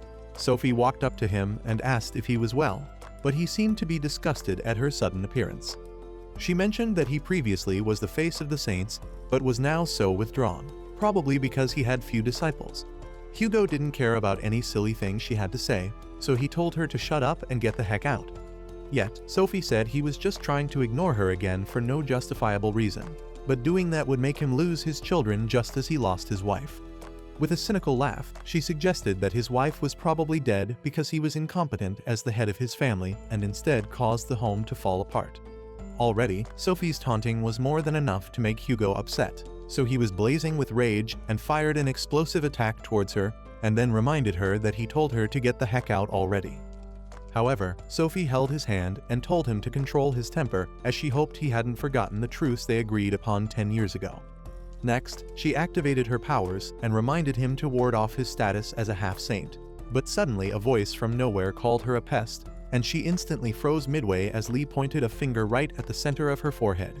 Hugo was glad to see his friend arrive, and when Lee asked what he was doing there, he said he was only there to prevent Lee from creating chaos. Lee made a joke about Hugo wanting him to fill all his orifices, and then he shifted his attention to the saintess, asking why she seemed to be literally everywhere he went. From Sophie's point of view, Lee was a thorn in her flesh because she hated him and was scared of him. To begin with, he had a face even Frankenstein would reject and was aggressive and unforgiving, while always staring her down with the coldest gaze. 20 years ago, Lee stormed into her sanctuary against all the warnings of the guards because he had one mission, and that was to have a word with Sophie. She wondered why he'd suddenly gone nuts, but he simply pointed her to the wall and asked her if she was that desperate about wanting him to die. Sophie feigned ignorance about what he was saying, so Lee told her that he sent her to the rear of their formation so she could cater to people who'd been injured by the calamities. But she was back at her crib fooling around when dozens of people would lose their limbs to amputation, all because they were protecting her. Without hesitation, he dragged her, saying she'd promised to help heal those wounded people, so she had to make true to her promise. However, Sophie said she could care less if such peasants died, and they should actually feel glad that they saved her life for the sake of humanity. She asked why Lee was looking down on saints when the greater populace was already condemning them and saying they were more worthless than Trump coin, and for this reason, she was uninterested in cleaning up whatever mess was left after the disaster. Lee couldn't believe his ears, but Sophie didn't give him a chance to understand before she sent him out of her sanctuary because she had to do her makeup and look like a scarecrow as always. She quickly withdrew her hands from his grip, but Lee slapped her smack on the cheek and yelled at her, dragging her out until she treated the wounded and passed out soon after. That particular incident made her hate Lee, but that didn't stop the fact that he was the one waking her up 20 years after while she drooled like a hopeless, hungry dog and was tied up to a chair. It took a while for her reality to sink in, so she let out a loud, frustrated cry when she realized what was happening. She demanded to be released immediately, but Lee was surprised to see that the stupid female dog hadn't changed in any way over the years. In her head, Sophie planned to distribute the acidic fluid on her hand to melt the rope that was binding her to prove that restraining her was a waste. She planned to find Steven and escape with him, but Lee smacked her on the head and pointed out that her tricks were so disgustingly cheap that even a blind man could tell what she was up to. He soon experienced a burning sensation on his fingers, and this time it was Sophie's turn to call him an idiot, because she had a natural defense mechanism where her body produced acid whenever someone touched her. Now, the acid would gradually melt his entire body starting from the hand, because that was Aquarius's strongest protection skill. But to her greatest shock, Lee made a complete recovery and even showed her his middle finger, which was 3 times thicker than his third leg. Next, Lee moved on to clearing the air concerning whatever business they had left between them. To begin with, he heard that Sophie was spreading rumors around, saying she was his personal doctor, and then she was also the one who launched an attack on him at the appraisal store, and finally, she was talking a whole load of to Hugo. He raised his hands to fix her in her place, but she begged him to hear her out. And he did seem to be giving her a chance, only to end things by smacking her multiple times. Hugo's biggest concern was that this coconut-brained friend of his took gender equality to a whole new level and gave Sophie as much of a beating as he'd give a wrestler. The more important thing now was that Lee's divine status was increasing by the minute, and so were his rewards, so it only made Hugo wonder which divine god's divine status was increasing in Lee's battles. Lee, on the other hand, abruptly stopped attacking the poor saintess when he noticed that she'd passed out. Again, his divine status had charged to 50%, even though the idiot didn't understand what that meant, so he asked Hugo. Apparently, that was a godly power used to manifest and maintain a divine god's power, and he could steal divine status from disciples of other divine gods. But if their power fell to 0%, the corresponding zodiac would lose their power and could lead to death. With all this, it means he could get stronger, but Hugo reminded him to ask Sophie about the dagger. Lee was pretty sure that Sophie wouldn't dare to stab him, and he had also found someone to help investigate the matter about the dagger. Already, it was time for him to head to the auction, so he bid Hugo goodbye and told her to throw Sophie into any trash can of his choice. Hugo was left with the mess to deal with, so he wondered what exactly to do with Sophie. But just then, someone walked in, and Hugo found that it was Steven, who took a second to scan the situation in front of him. He soon lost his cool and asked Hugo what the heck he was doing there. Seems it had been a while since both men met, but this meeting wasn't quite a friendly one, and Steven was dead serious about business. He said he was standing on business as Sophie's ally because she asked him to. Steven asked Hugo why he was there, and Hugo said he came for personal business, which was none of Steven's business. The Leo Saint felt that Hugo was also after Lee's divine artifact appearing at the auction, but Hugo was absolutely clueless and didn't know about it. To make things even worse, Steven mocked Hugo and said he was too broke to even afford daydreams. But Hugo got back at him by asking if he was still collecting the divine artifacts belonging to Lee. In reality, Steven never recognized Lee as a more powerful force on himself, yet he felt inferior to him and kept collecting the different artifacts he made. Randomly, Hugo asked if Steven was doing that because he thought it would make him as strong as Lee, but the man kept quiet for a second, and the next thing he was exploding in anger. Hugo didn't wait for a reaction and also activated his powers to defend himself. However, Steven stretched out his beast paw and grabbed Hugo's hand, reminding him that he was nothing but a weak halfwit and warning him against talking about Lee in his presence. The angrier he got, the more power surged through his body to the point where his divine god appeared behind him. Afterwards, he claimed to be stronger than Lee, but then some of his boys rushed in to inform him that the Gemini disciples were buying up all of Lee's items. That definitely grabbed his attention, so he quit the battle against Hugo and told his boys to deal with Sophie however they wished, because the auction was more important to him than the brat was. Before leaving, he turned to advise Hugo, saying he should warn Lee to tame his personality and lay low if he wanted to live. Soon, Steven left Hugo behind, and he stood shamefully as he observed how hurt his hands were from Steven's strong grip, which reminded him why he was a good-for-nothing. Meanwhile, in the VIP room of the auction house, the Gemini seemed to be winning more and more bids for Lee's divine artifact, and so the first session came to an end with a short break before the next session. Apparently, Lee was the mastermind behind all the wins, and he was excited to regain all his stolen artifacts, so Choi said he could buy as many as he wanted. Lee appreciated the generosity, but Choi reminded him that was all because of how talented he was. However, Yi wasn't in support of this because the items amounted to billions of hard currency. The man claimed it was alright, but went on to tell Yi to settle the bill for the grape juice, so Yi was frustrated. But there was nothing he could do because the man was his superior. However, Lee said he had already paid for everything, and Choi realized that it was his own black card that Lee used, so he was shocked because he didn't know when Lee took it. Standing up for Yi, Lee said he paid it up front because it wasn't fair that Choi would make his junior pay instead of him. The shameless Choi pretended that he was going to give his personal card, but in his thoughts, he wasn't so pleased at this game that Lee was playing. However, if Lee was actually the super rookie who defeated the Spider Queen, he was willing to make good use of him, and there was no cost for that. He then diverted the attention back to the main topic and said he rated Lee highly because he saw him to be a potential S rank or above, and there could be even more if Lee obtained the blessing of the god of Aries.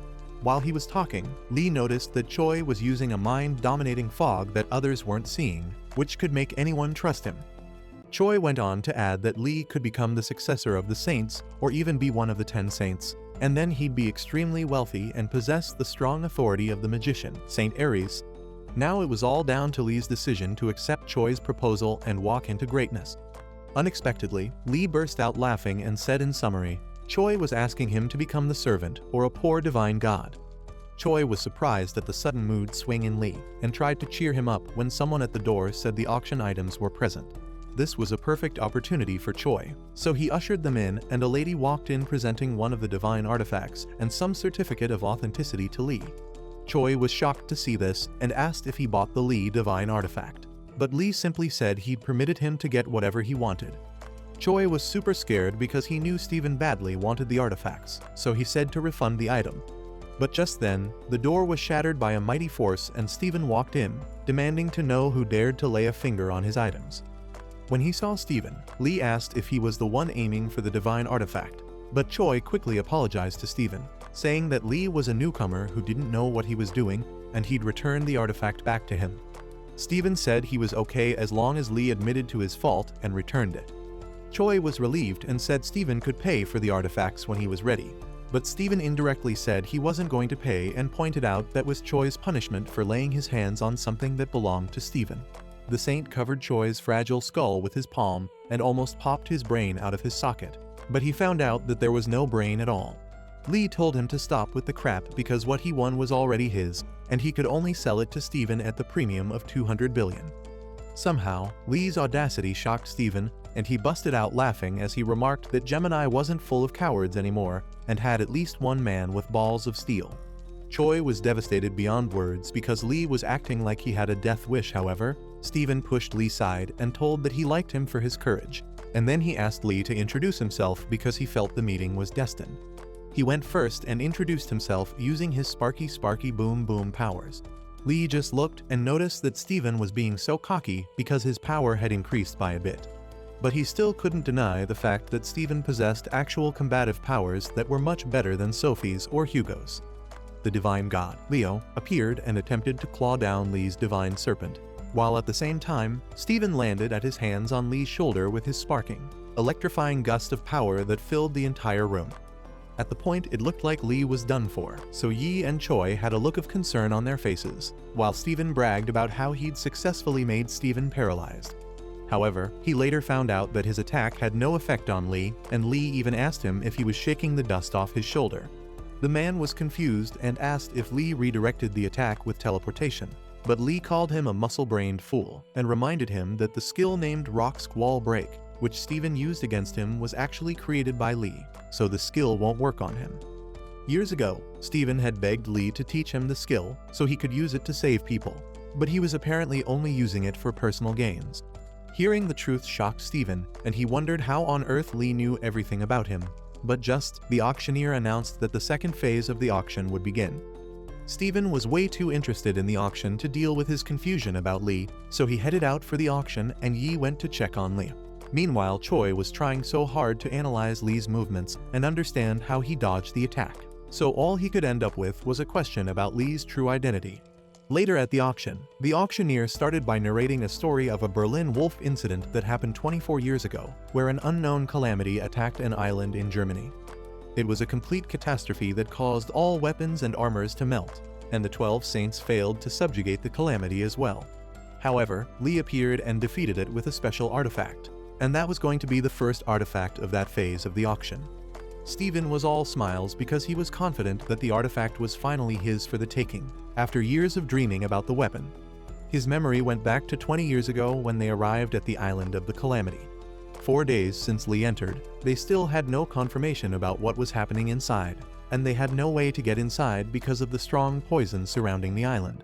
Stephen was frustrated because all attempts to get in failed and Lee was just a fool who had no divine god's blessing who still managed to be light years better than Stephen. He wondered if it was power, subordinates, or skills that he was lacking, but while he was deep in thought, it was announced that Lee had successfully come out of the entrance. He looked up and indeed found out that Lee had survived a battle against the calamity that everyone thought was impossible to defeat. Now again he was the hero and his fellow saints were jealous. But Stephen suddenly burst out laughing and stood up while he trashed his weapon behind him because he no longer needed it. He had now found something better, which was what he thought was his disadvantage compared to Lee, and which was a weapon. Back at the auction, the lady prepared them for the revelation of the artifact, and everyone was filled with curious anticipation. But Lee already knew what was going to be shown, and so did Stephen. However, Stephen saw this artifact as the weapon that would make him the strongest man on Earth. But what no one knew was that right above the building, a monstrous beast hovered over as he'd felt the power of Lee's divine artifact strongly. Anyway, the auctioneer described the special artifact as the strongest bone club known as Big Bone, but it was now time to know who was going to get it. Lee's Simp Club consisted of men like Yi and Choi, who were upset that his weapons would fall into the hands of another useless person. But he didn't really understand why they had to go crazy, and he tried calming down Yi, who refused to listen and even told Captain Choi to ensure that the artifact won't be auctioned off. The beginning bid was $1,000,000, but it soon went as high as $50 million in the next 5 bids and, for some strange reason, kept getting rewards as he became more famous and also made the divine god more famous. Dude was essentially confused about why people were spending so much cash on a very useless piece of object. Yi told him to shut up because obviously that piece of bone was better than the thing between his legs. Yi run down a spiral of explanations to teach Lee just how important Legion's creations were, and they considered the very best soul men who knew what they were doing could go to the extreme just to lay their hands on these products.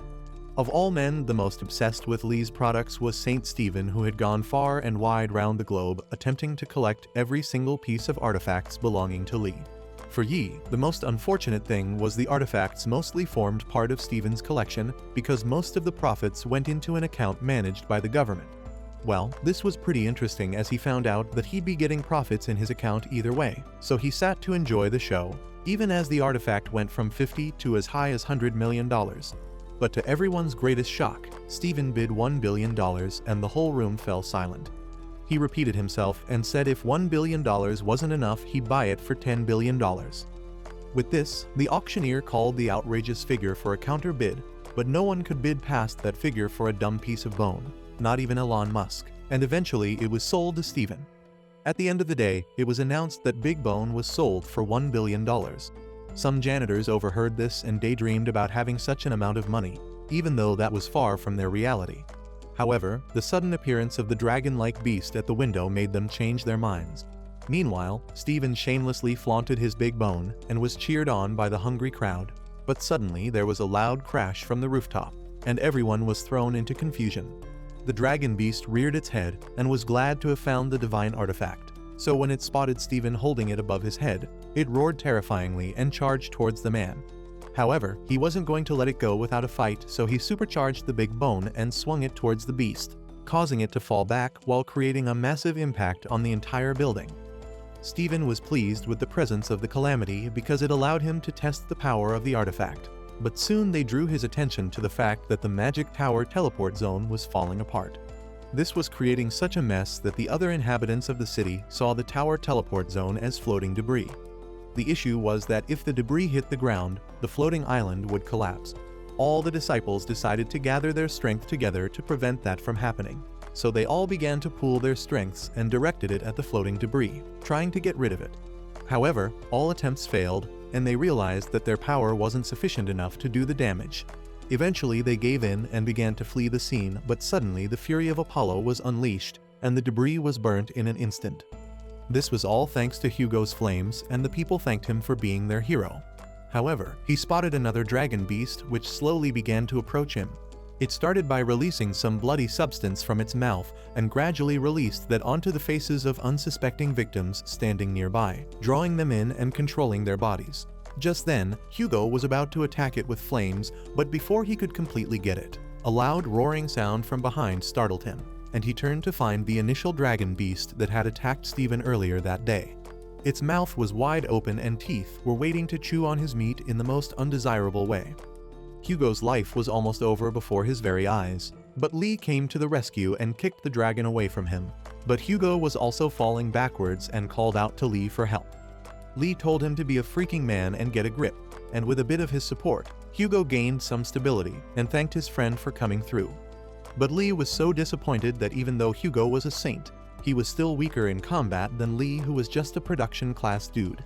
His taunting made Hugo so ashamed of himself, but he couldn't take Lee's meanness anymore and attacked him. So Lee got back at him and called Hum a runt who almost made himself a meal for the calamities. But suddenly they were drawn to a cry from a distance with a voice belonging to Steven, who was upset and pissed that they were disrupting his divine artifact experience. But right behind them, the skeleton dragon showed up, and Lee remembered that he had more than one enemy to deal with. However, Steven's powers showed top for the rear, and he warned them not to get in the way of his Netflix show as he demonstrated the powers of the big bone. They thought he had gone nuts and lost every iota of sense in him. And they were right, because he certainly wasn't holding back on his powers, so he warned them to step aside. With everyone almost out of the way, he created a whirlwind of destructive magical power that surrounded Lee and Hugo, using a special royal skill. While he descended, he laughed proudly at his work and watched the flow of his indestructible lightning storm. But that was just him setting the stage for a larger performance, because he wanted to test the power of the big bone all by itself and without the influence of any magical power. As they watched him, his simps cheered him and hailed him for being the saint who was so powerful that he even surpassed Lee, and so they rejoiced that they would survive after all. He faced the dragon with determination and told it to prepare for its final end, which was a punishment for going berserk and causing chaos. With all his might, Steven swung the bone towards the dragon and smacked it on the head with all his might.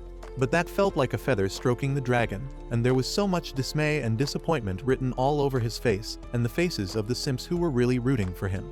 He picked up his bone, and both himself and the dragon saw how foolish and stupid he looked. So he supercharged himself and banged the dragon's head multiple times with his fat bony club. The attacks were just annoying the dragon and had little to no destructive impact on it, so it got fed up and smacked Steven's fat cheeks until he fell flat to the ground. As he backflipped into oblivion, Steven was confused because his attack didn't have any effect on the dragon, and that meant Lee's weapon wasn't working. Meanwhile, Lee and Hog were still trapped in the lightning storm and had become agitated already, but Hugo was unable to break the skill because it was a royal skill. Lee stepped up to the challenge but threatened that he wouldn't let Steven go scot-free once they made it out of there.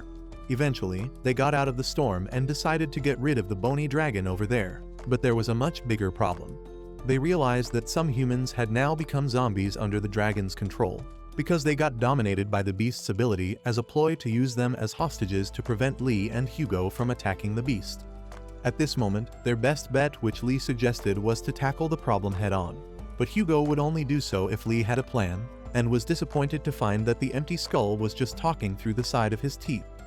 While Lee was getting distracted, he was almost attacked by a zombie. So Hugo wanted him just in time, and Lee grabbed the guy's head and bobbed it on his magic pipe, while removing the bloody hypnotizing effect used by the dragon. Hugo was scared for his life because more zombies were approaching them, but he found out that the dude was no longer a zombie and had passed out. He asked Lee how this happened, and Lee blamed it all on his strength. So Hugo admitted that he was certainly not going to be able to do it because he lacked Lee's level of strength. However, Lee had no room for losers, so he said he'd just take care of them by himself. And this seemed to trigger something in Hugo, who decided to protect Lee while on the job. They geared up for battle, and Hugo prepared his fiery arrows to fire towards the beast, while Lee ran with great speed through crowds of zombie folks and freed them from the curse of the skeleton dragon. While he was doing this, the stupid, ugly dragon spat more bloodbines and targeted more individuals, but Lee, who thought the attack was for him, charged towards the beast to put an end to it. He, however, found out that the bloodbines were aimed at the people who were behind him. But just before they actually got more victims, arrows of fire burned them down and saved them from getting hypnotized. So Lee thanked Hugo and turned his attention to the skull face. He gathered his magical power into one hand and shot it at full velocity towards the dragon, causing it to explode into different pieces. When the beast was defeated, Lee was pretty sure that those who were under the beast's spell would soon be set free. But just then he looked at his phone and saw a strange occurrence, and thereafter the stage window repeatedly showed that he ripped apart a calamity with his bare hands and had gathered divine power. This led to him having a divine power of 81%, and since the charging rate passed 70%, the system asked if he'd like to use his power to use the battle guard instinct. Even though he didn't know what it was, he decided to give it a shot and accepted it. Coincidentally, Steven was holding the big bone in his hands and looking rather frustrated because the bone wasn't working as he faced off the beast. He wondered if it was that he failed to bring out the bone's true strength, or that he was still weaker than the beast. From a distance, Lee and Hugo watched him and his defeated followers, who wondered what next to do after seeing their hero fail so terribly. But they were attracted by a glowing beam of light representing Lee's power. It was so overwhelming that he used it to tear apart the thunderstorm barrier. As he saw this, Steven thought it was impossible and unbelievable that Lee tore through his royal skill. At the same time, the dragon horseman realized that instead of chasing out the divine artifact, he would have to get rid of Lee because he was the more dangerous person to deal with. However, as the dragon edged closer with its unbrushed teeth, Lee countered with his powers and pushed the beast down so badly that there was a massive crumbling that destabilized the foundations of the earth. As the beast fell to its death, it wondered how a human could possess such authority, and if it was even possible that there was no human at all. By then, Lee had endured enough of his nonsense yapping, so he simply raised his leg and stomped on the beast with the sole of his shoe. All of this looked like a science fiction movie to Steven because he knew there was only one person who could possess such an impressive load of power. That person was none other than Lee, his former colleague, and now that they both recognized each other, Lee asked him if he had a fun time rubbing his name in the mud. However, Steven was still in denial of the fact that this was very much the Lee of before, but Lee grabbed his fat bone and jiggled it back and forth while Steven groaned in pleasure. But soon the Lee's was so tight that he shattered the bone in one hand and said there was nothing much to it other than it being a bone. This was his payback for all the crap Steven did behind his back, and the final revenge was a massive punch to the face, one so powerful that it caused a natural disaster and sent Steven flying into the abyss. Meanwhile, Sophie had been drooling herself and eventually regained consciousness on the floor, even as her whole body hurt. As for Steven, he was actually flung into the depths of hell, and Lee could care less because he felt the guy was strong enough to survive that place one way or the other. Meanwhile, the survivors of the catastrophic attacks were glad and relieved, so immediately commanded his piggy bank to fetch him all the usable stuff. As Piggy went on about its business, Lee reminded Hugo that they had to pick up someone before leaving, and that the person's name was Sungyi. The moment Hugo heard this, it seemed some fireworks exploded in his brain, but Lee said really great things about Yi and how much potential he had, which made him worthy of hanging around with Lee. However, none of this seemed to console Hugo because he cared more about his son's safety around Lee, who was a sucker for innocent-looking guys. He desperately wished to prevent his children from hanging around me, because if they ever found out that Lee was alive, his family would be in shambles. Lee suggested that they use Captain Choi's teleportation magic, but Hugo immediately dismissed the idea and tried to make an excuse, saying that these Gemini guys must have made Lee fed up already. After considering what his friend said, you realize that these dudes had been putting him off from the get-go, and he said he initially wanted to keep an eye out for them, but now he realized that they weren't worth it at all. But just then, a voice from behind called him. Dad, and Hugo knew he was toasted because that was his son's voice. He had just realized that Lee was indeed alive all this time. He turned in horror and wondered why his son was there, but Yi demanded the truth in addition to all the nonsense his father was saying about his kids. Just then, the bloodbinders crawled up on the floor, and a demonic voice called out to Li while sending one of the bloodbinders in the form of a sharp blade targeted at his face. There was little to no time for Li to react, but thanks to his lovely slime, who swallowed the blades, Li was saved. It turned out his divine artifact had gained poison resistance, but he was so pissed at his stupid toy for eating random crap on the ground, so he tried to shred it apart. However, Hugo was quite worried and wondered if those blood binders came from the remnants of the skeletal calamity, because things could have gotten really dangerous. As for Yi, he recognized the slime from a book which said it was Li's artifact, the incredible ability Li had shown up to now, the brutal magical power, and the only person his outcast, weak father would ever be friendly with. This was certainly the moment, and when he accepted it, Yi was overjoyed and cried tears of joy. Back at the Leo Divine headquarters, the executives were holding a meeting where they discussed the sudden disappearance of the Castellan, so Oliver ordered that the Gemini, who were known for their excellent detective skills, should be hired to help them search. However, his subordinate asked him if he felt the Gemini would want to help him after all the ruckus he caused some days back over a fight that was certainly won by Li. Oliver thought the stupid guy was thinking through his leaking brain because Li was defeated before by the Gemini and he wasn't as powerful as Steven. A phone call interrupted, and the ringtone was essentially a confession of someone's love for Li. It belongs to a girl named Yuha, the vice castellan of the Leo group who was a member of the committee. She apologized, but they told her to be a bit more serious because the castellan was missing.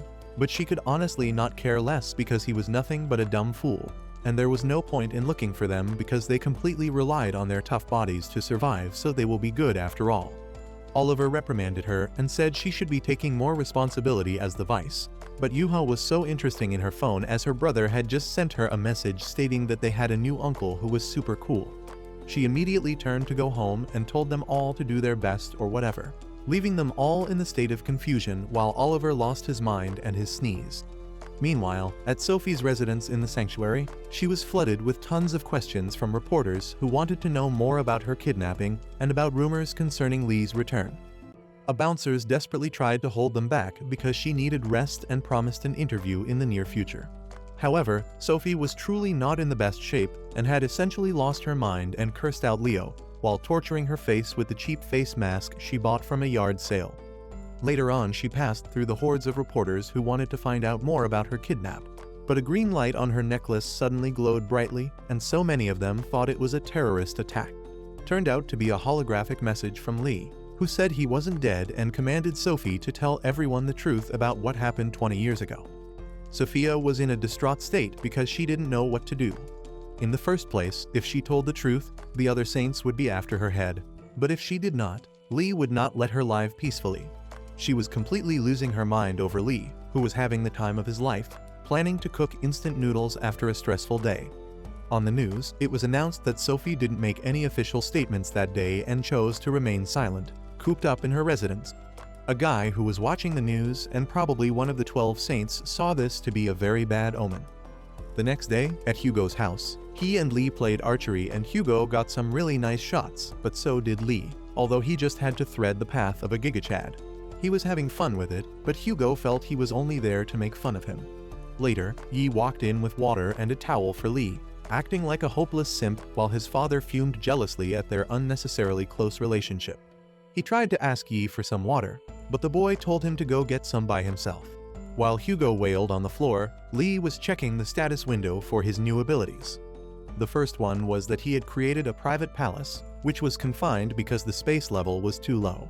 That space, known as the Sanctuary, was a territory in which Li's constellation Sable resided, and where he could exert and maintain his strength.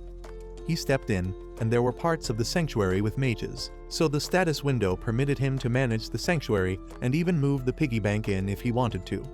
After bringing in a human household member, Li would successfully have strengthened the sanctuary's power. He thought deeply about which human household member to bring in when Yi walked in and said something about both of them leaving together. Hugo asked where they were off to and Li said he had a lot of people to meet.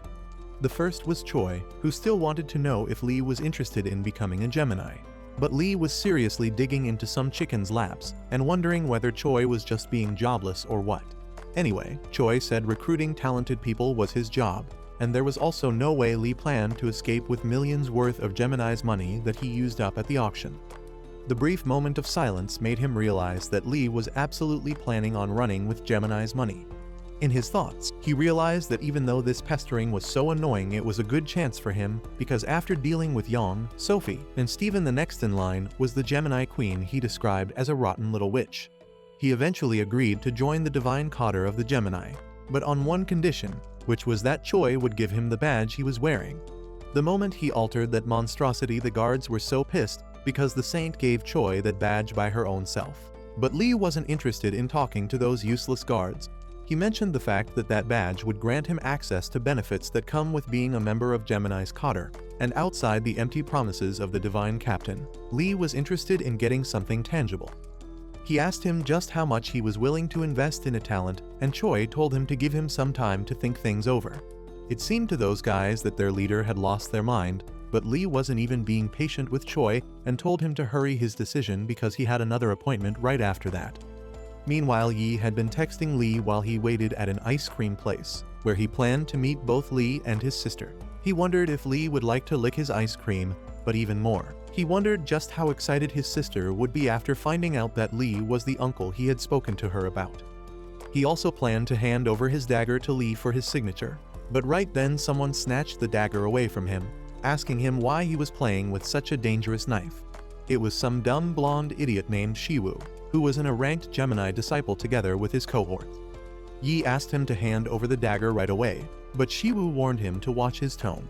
It seems the guy had made it a habit to be a bully to Yi because she was a little older than him, so there was nothing much Jay could do in retaliation, not to mention the fact that Shiwoo was the son of a Libra saint.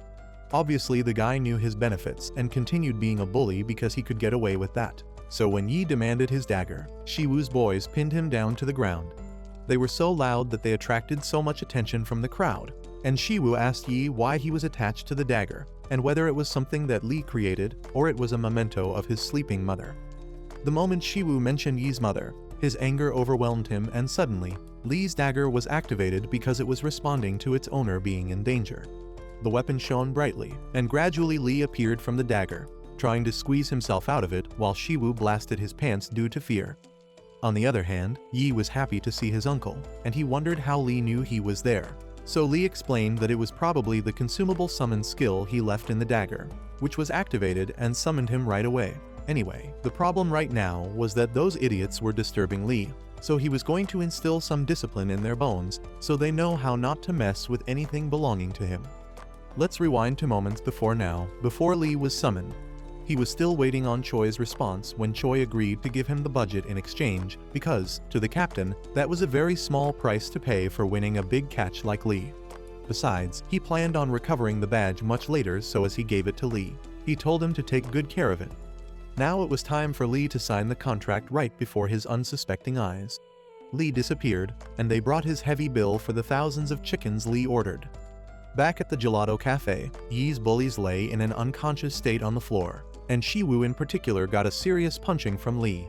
But the brat said he was in a rank Gemini and the son of a company chairman, in addition to the fact that he was the son of a Libra saint. However, Lee genuinely didn't care about his status and kept punching him until he looked like freshly baked buns. The guy was half dead on the floor, so Lee told him to get up and receive some more beating. However, Shiwoo was irritated and gotten enough humiliation, so he got up and activated his magical defense, which came from a certain weird bull. He directed this force towards Lee, but that was illegal because he was using his magical powers in a neutral area in public. Those present tried running away from it, and Shiwoo seemed to be having so much fun causing havoc with his window teeth. But Lee sounded so disappointed when he found out that there was no special skill behind all the theatrics Shiwoo was displaying, and he said the boy's weak flames won't even light a cigarette. Lee soon suppressed the boy's magic and obtained skill data from the bull, but the system advised him to craft a divine artifact with the data he obtained to protect it from getting corrupt, so he agreed to turn it into a skill and activated the Polaris's bull skill, which yielded so much fire that Shiwoo was scalded and a great explosion occurred that banged Shiwoo against the wall. Lee threatened the fool that if he ever touched Yi in his life, he'll be barbecued on the spot. He also told Yi to call him the next time anyone laid his finger on him. But right then, Nuna ran into the room and came to meet a mess waiting there. But Yi told her not to worry about that because standing right before her was a man who'd conquered countless calamities, a hero who saved humanity over and over again, and the protagonist of the movie they'd watch repeatedly back when they were really young. That was the man, Lee Jin. But it was pretty unbelievable to Yuha, because Lee was way too handsome for the man she knew 20 years ago, who was covered in scars. He'd been in the Demon Lord's castle for over 20 years, so it was expected that he'd be in a way worse physical state. Anyway, she brought herself to accept that what mattered most was that Lee was safe. Her brother told her they could hear her nasty uncle fetishes in her head, so she rearranged her thoughts and introduced herself, after which she thanked him for rescuing her brother. However, Lee told her not to worry about all that because, as far as they were Hugo's kids, they were his niece and nephew. Yuha was glad, but she soon had to ask him for a favor, although she was quite hesitant about that. Lee thought it would just be an autograph, but just as she started asking him, a fiery monster got into the building, and he thought that was Yuha's special request. But she immediately got into battle mode and charged towards the beast with her spear, telling Lee to hold on for her to submit a proper proposal after getting rid of that dangerous beast. It was as if seeing Lee had flipped a switch in Yuha, but Lee was only concerned about the fact that she was bringing him a proposal of the sorts. In the city, an announcement was made to make people aware of the presence of a calamity, and to advise them to evacuate into shelters. Already, there were tons of calamities present, but Yuha remained unstoppable as she moved at the speed of light, delivering multiple attacks at once to the calamities so she'd be rid of them really soon and return to submit her proposal to Lee. But seeing that there were more and more calamities showing up by the second, she decided to get rid of all of them at once and activated a power move kickstarted by spinning her spear at a really fast speed, after which she flung it into the air at an insane velocity towards the monsters. Once it was up, she uttered 2 words, Phosphonous Lotus, which set the sky ablaze all at once. Watching her perform, Lee was pretty impressed because unlike her brother, Yuha was an incredible fighter. She noticed Lee watching her and was distracted for a minute, so a monster took her by surprise and almost snapped her head off when Lee ran and quickly grabbed her to safety. Meanwhile, the queen monster was surprised that they escaped its attack and planned to take them as pets, but Lee promised to make her the fuel for his gas cooker. When they spotted the humanoid monsters, Yi and his sister recognized them to hail from the fantasy race, and Yuha was determined to stop them. But Lee told her not to worry about the monsters and focus on keeping the surroundings safe. He said he was entrusting them with the surroundings and asked them to also trust him to deal with the monster. They agreed and went in their separate directions, although they'd be working as a team. Much later, the humanoid monster lashed Lee with her serrated whip multiple times, and he kept wanting more, although she was just having fun and was glad to have a pet she could train so easily. Over and over again, she lashed him with her whip and tied him down tighter, but just when it looked like Lee had given up, he broke himself free of the binds and said she was all style and no substance. He asked if that was all she had, and she proved herself by breathing a destructive amount of flames that exploded like a nuclear weapon. Meanwhile, Yi was using his magical strongman to protect the citizens from serving as collateral damage, and at some point, he declared their mission successful because they'd evacuated the last of the citizens. But Yuha was somewhat distracted because she was thinking about how the fantasy race was much stronger than Lee because they were the most dangerous race and were rated higher than red-ranked monsters. Again, she was worried that Lee could be suffering after effects and injuries from his prolonged stay at the Demon Tower, and she planned to help him out. However, Yi reminded her that Lee warned them not to be at the battleground, but she just stubbornly ignored him. Meanwhile, on the battlefield, Lee had received a notification from the system, asking him to choose his subject for strengthening. He selected some cube in the flames as his subject for strengthening, and the monster lady was not even getting him anymore. So she decided to put an end to his madness before he even started. However, while she was talking nonsense, Lee appeared from behind her and activated a skill named Thunderclap, which tormented the monster with endless lightning, while she caught some of the strikes in her hand. She quickly took off into the sky and pinned Yuha to the wall after slicing her neck, and then she directed the giant fire-spitting monster to feast on Yuha and devour her. It flew towards her with its claws facing her, but Lee climbed up to attack the monster and sent it flying into the sky, causing it to land on its back. The humanoid monster was shocked to see that Lee flung the monster with his bare hands, but Lee threatened that if she touched Yuha one more time, that'd be the end of her. Meanwhile, the lady saw the eye of the serpent and almost made her blast her pants, and she was terribly terrified because she knew she'd soon get devoured. It was a shameful thing for someone from the fantasy race to be defeated by a mere human. So she went full mode into her elements and released an intense amount of mana so powerful that it almost blinded Yuha. The monster said she disliked her new form because it made training impossible, but she had to because Lee was an enemy worthy of her Hell Wings state. The monster planned to roast everyone to ashes, so she activated her Calamity skill and a giant fiery eagle appeared, swooping her towards Lee as she grabbed his hands. As she saw her uncle get sucked into the flames, Yuha was terrified and called out Lee's name. However, it seemed the flames weren't burning him because he'd activated his fire-touching vinyl gloves and stretched them with the Hell Wings flames. This blocked attack surprised the monster lady, who couldn't believe that Lee used a mere vinyl glove to block it. Meanwhile, Lee's super regeneration skill was activated, and he swore to make the witch pay for setting his city on fire by turning her into his smithy flames forever. She called this a humiliating act, but Lee asked if she was looking down on his vinyl gloves. Just then, the system notified him that her Hell Wigs were way too impure to become members of his household, so he'd have to purify them first. Thanks to his fist, Lee could simply get the purification done with just a punch, which he repeatedly delivered until there was no response. He wondered why she wasn't getting purified, but it turns out that she was dead already. He turned to her Hell Lizard, but the animal quickly surrendered to Lee and was turned into his slave forever. He suggested a bunch of names for the Hell Lizard, and the final name it decided upon was Torch. Since the whole battle had come to an end, Yi and Yuha came to check up on their other uncle, and he had to ensure that they weren't hurt anywhere. Yuha then reminded him that she had to make a proposal to him, so his mind went back to the conversation they had when she said the same thing, and this didn't look like anything Lee wanted to hear. Before he said his mind outrightly, Yuha told him she was pretty sure he didn't sacrifice his life in the Demon Tower, as the rumors said, because she always doubted their narrative. This was because even though they claimed that he sacrificed himself, Yuha found it strange that Lee was the most powerful saint among them all, yet he somehow was the only one who didn't survive the battle against the deadly Red Eye. She unfortunately couldn't investigate the matter due to lack of sufficient evidence, and so she pondered upon the matter all these years, only to become convinced on this very day after watching Lee fight. As a matter of fact, she was now convinced that Lee wasn't sacrificed at all, but rather gotten rid of with some malicious intent. He listened to her and commended her for her sharp instincts, because the girl's deductions were actually spot on. He told them about his ordeal in the Demon Tower, and they were shocked that he was actually betrayed by one of the very saints that everyone was looking up to. Both siblings were extremely surprised and disappointed to hear that the so-called saviors of the world were actually murderers, and they'd attempted to get rid of Lee, who was humanity's last hope. However, Lee told them that the reason was far beyond what he was seeing, and that the saints hated how much he excelled far beyond them and even defeated Red Eye all by himself. As a matter of fact, they now had the perfect opportunity to get rid of him now that the boss of monsters had been done away with, and all they needed to do was get rid of Lee so they could rule the world however they deemed it fit. This was still all guesswork though, and Lee wasn't actually convinced about the real reason behind the betrayal.